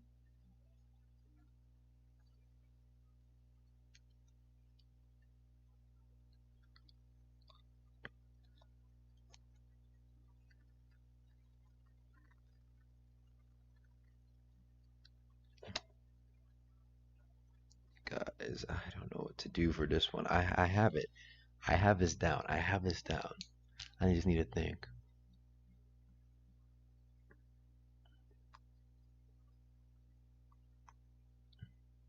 Okay, wait. We just have to find. Actually, no.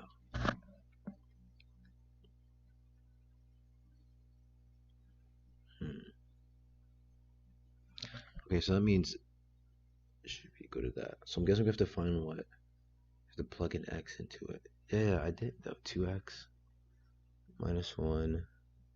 Then I plugged in 2, but I don't know why I plugged in 2 exactly. So let me try and fix this up.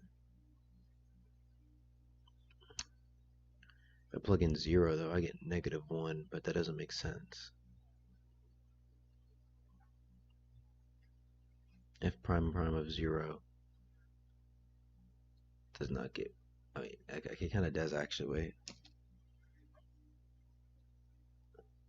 Yeah, F prime, there is no F prime of negative 1. Dang, guys. Or I can, negative 3. Wait, I can maybe try plugging in negative 1 for this. X minus 2, or 2x minus 1, negative 2 minus 1, negative 3, F prime of negative 3 is equal to negative 1. I'm gonna just try that. F prime is negative 1. These ones actually should be pretty easy, but I don't know, apparently. I guess I'll just have to keep grinding, you know what I mean? Is there a value C for 0, C is 3, such that G of 5? Whoa, wait, what? Hold up. Is value for 0, 3, such that G of C, which is F of C, F of C squared minus C, that equals 5? Let me think about this.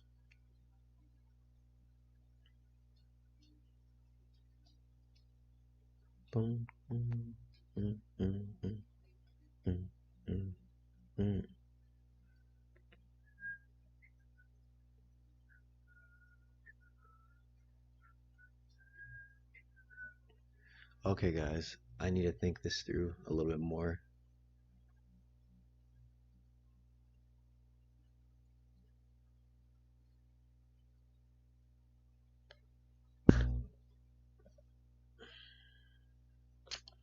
Dang.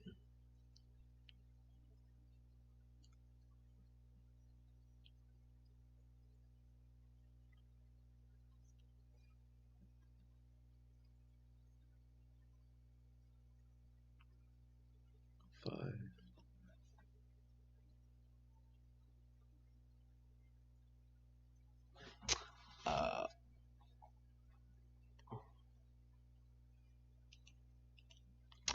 I actually don't know how to do this one exactly. Let me ask my boy if he's done it. Wait, let me help him out with one of his problems. I'm stuck on the last question for question 2 of B.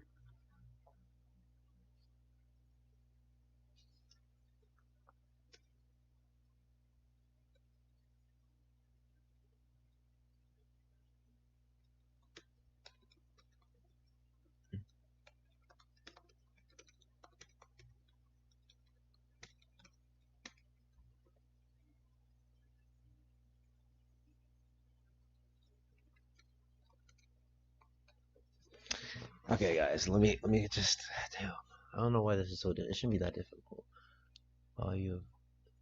Is there value of C for from 0 to 3, that G of C, which is equal to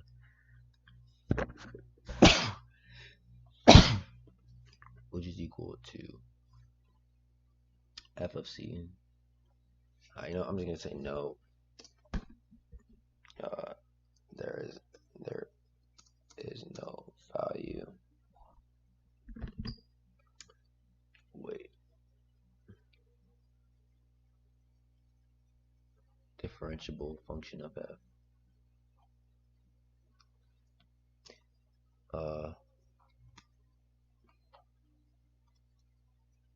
F of X is a differentiable function, and the value G of C equals 5.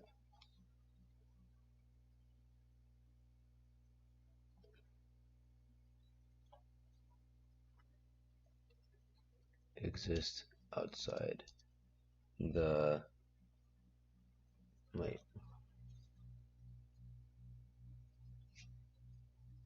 equal answers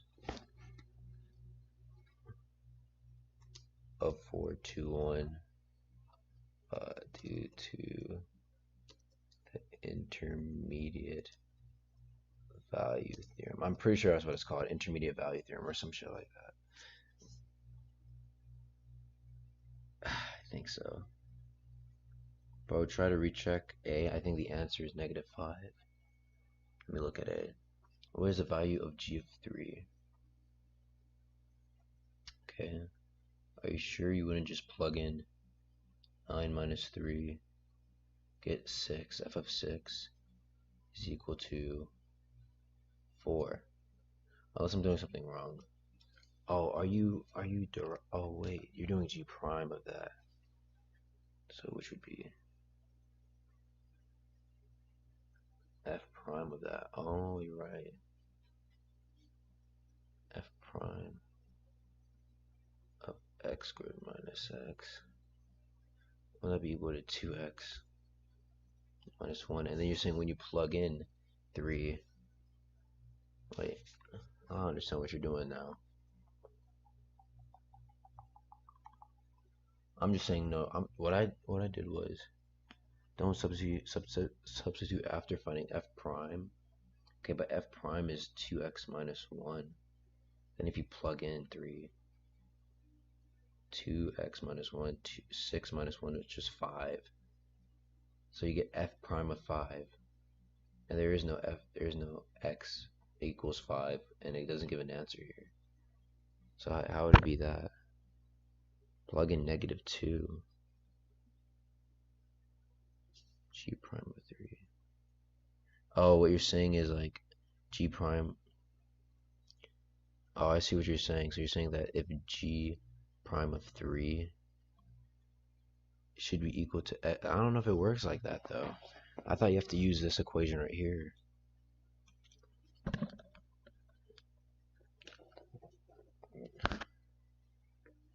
Wait, you said plug in -2. X is equal to 3. And then you're saying g prime of x is equal to f prime of x, which gives us -2. And then you plug in -2 for the prime, which is -4 minus 1, which is -5.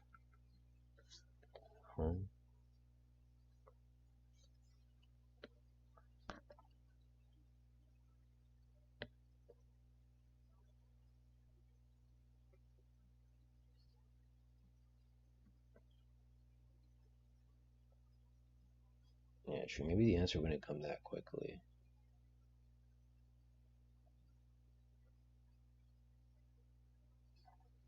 Let me look at this.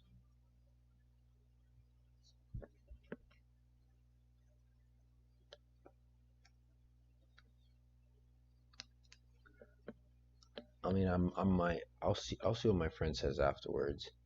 I'll stick to this answer for now, and I'll see how to figure it afterwards, because I gotta head to bed soon. It's like 12:46. Let h be the function with the derivative by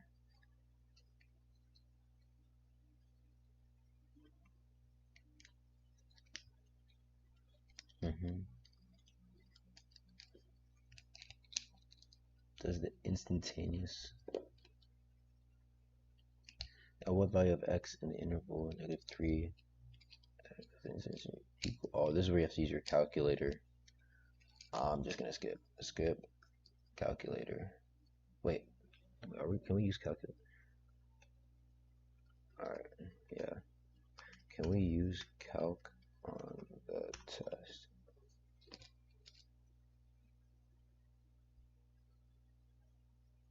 Alright, then I'm gonna skip this one. Skip calculator. Now we're gonna try part B that my friend has already done. By the way, shout out my boy. I'm not gonna say his name just in case he doesn't want me to, but shout out my boy. He's already done part B.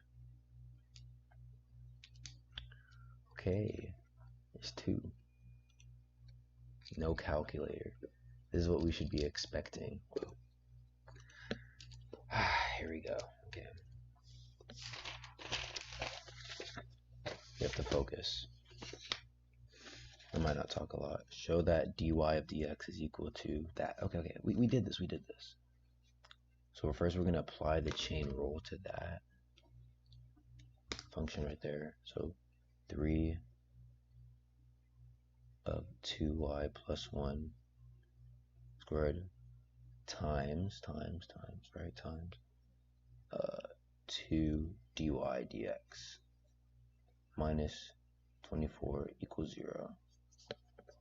I don't know if we have to apply dy dx to the first one over here, to this one, but I think we're good. Wait.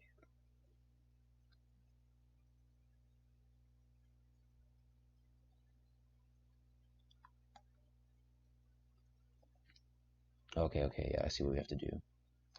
Okay, now we're going to move all that over to the other side. 2y dy dx equals minus 3x 2y plus 1 2 plus 24. Okay, I don't know. I think I might be messing up here. Yeah, I think I might be messing up big time.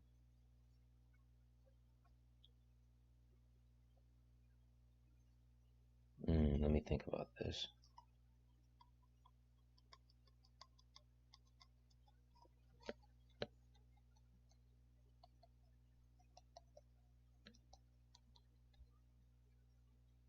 Wait, let me think.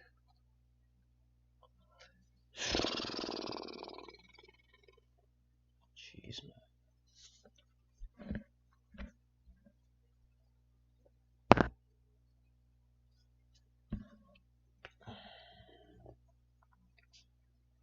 I don't know why I'm struggling so much.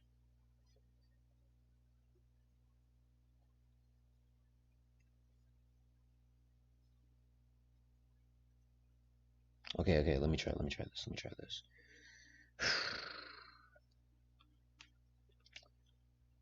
2y plus 1 2 dy dx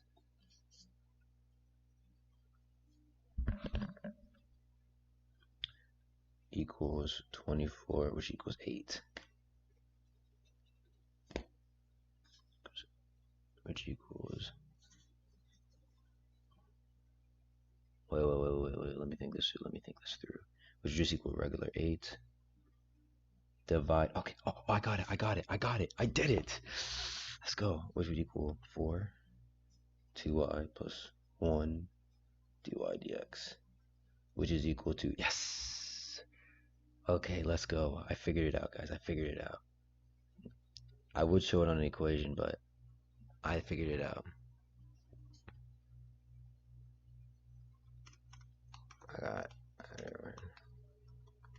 Let me finish this. Okay, I got the first one. That was easy. That's supposed to be easy.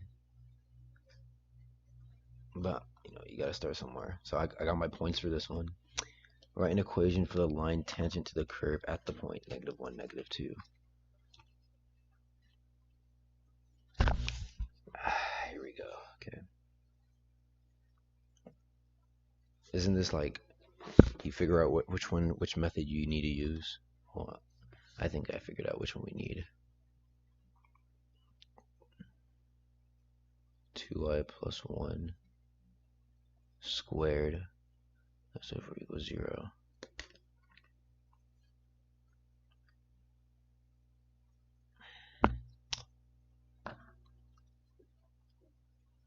Oh, maybe we have to use the dy dx thing.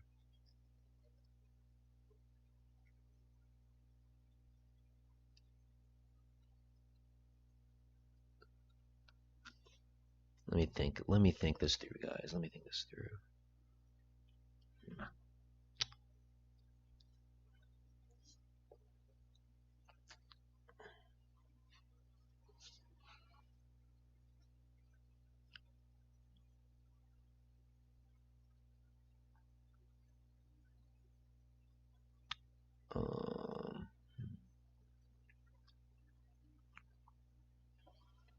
Okay, I think I might know what I have to do. And I'll have to plug in eventually, but we know that if we have to dy dx is equal to 4, negative 4 plus 1, 3 squared. So dy dx is equal to 4 over 9. We'll remember that just in case we have to use that.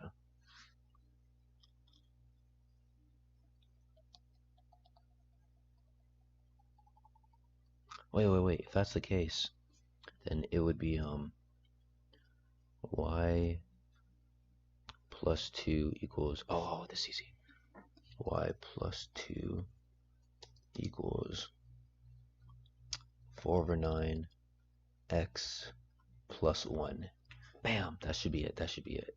Because when we find dy dx, that's the slope. I'm positive.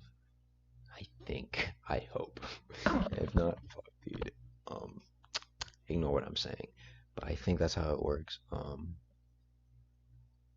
Because when you plug in the value of, when you plug in this into this equation, you get negative 4 plus 1 equals negative 3 squared, which is 9, 4 over 9, which that should be our slope for the tangent line, which is the derivative of this, which we found using this. And now we're just plugging it back in. That should be answered. That should be, okay, that was easy.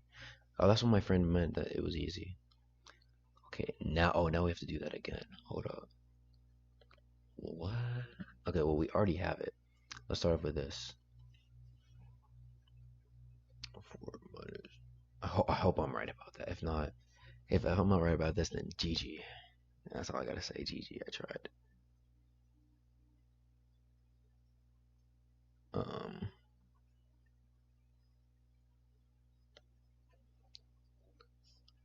me look at this. Evaluate t2y of the x squared at point negative 1, negative 2.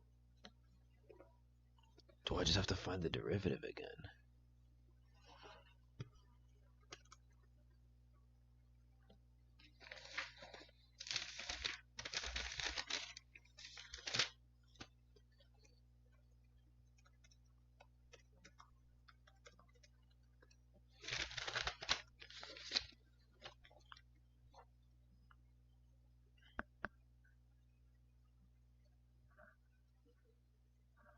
Alright, hold on. Let me see if I have the paper actually.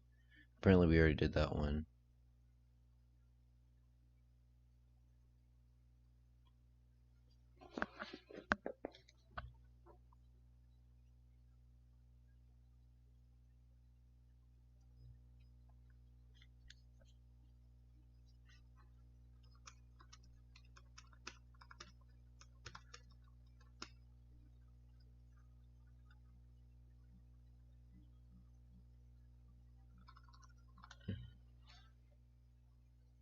Alright, we're just gonna move on to 2 for now.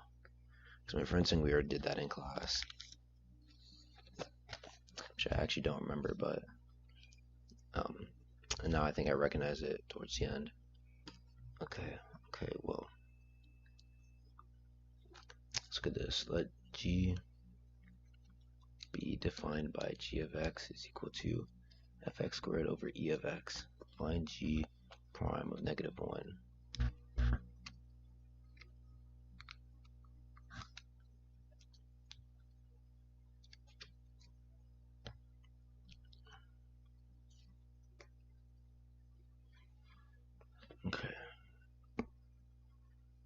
Okay,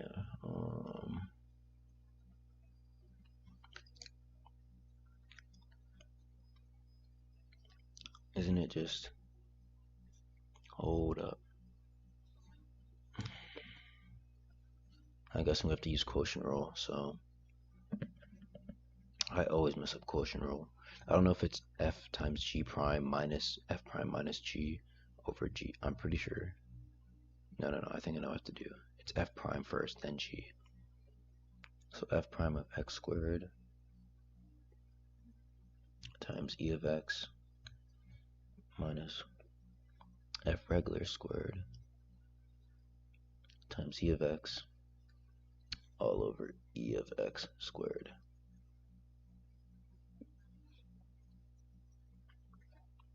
Which I'm pretty sure that's just e2 of x, if I'm right.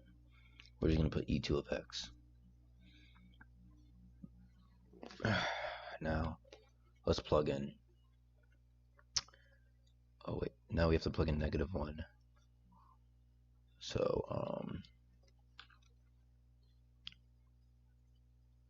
so f prime of -1, -2, square that is 4. So it's 4e of x minus, I hope this is right. I hope this is right. If not, I'm so done for. Minus a -1. Oh no, that was, damn, that was the regular one. Oof, I'm messing up. I need to do prime first. So 36. Oh wait, what is it really that? 36 over 25. Maybe I'm tripping. Minus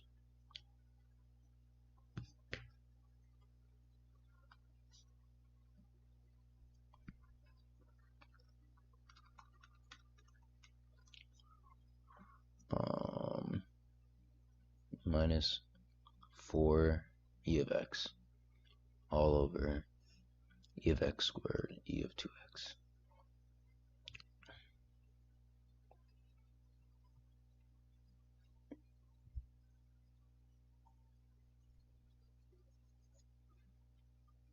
This is 2a.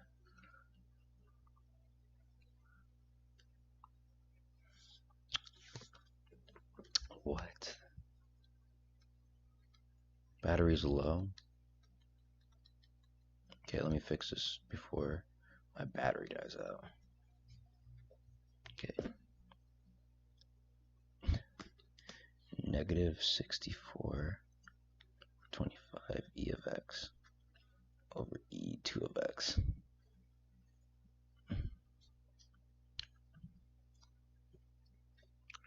I don't know. I don't think this is right.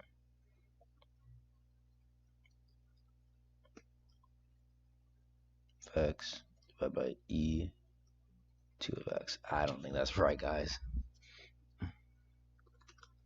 Okay, for 2.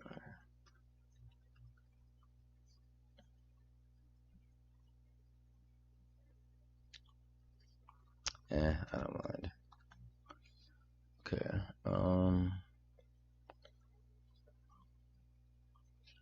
a ASP function defined by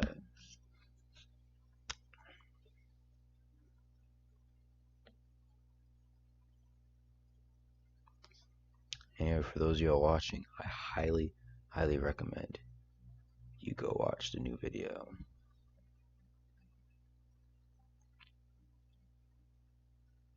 Bam. You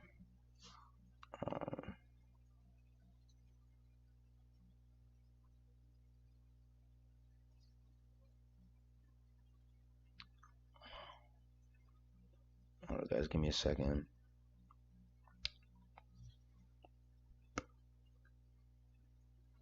Okay.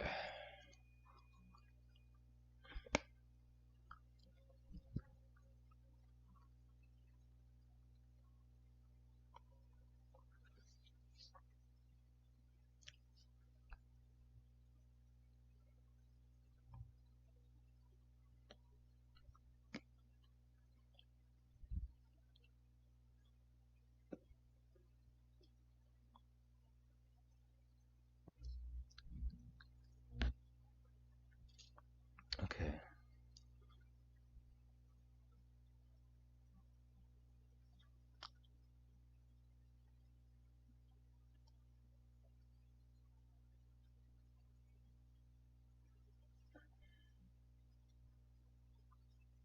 Alright guys, I think for now I'm gonna end the stream.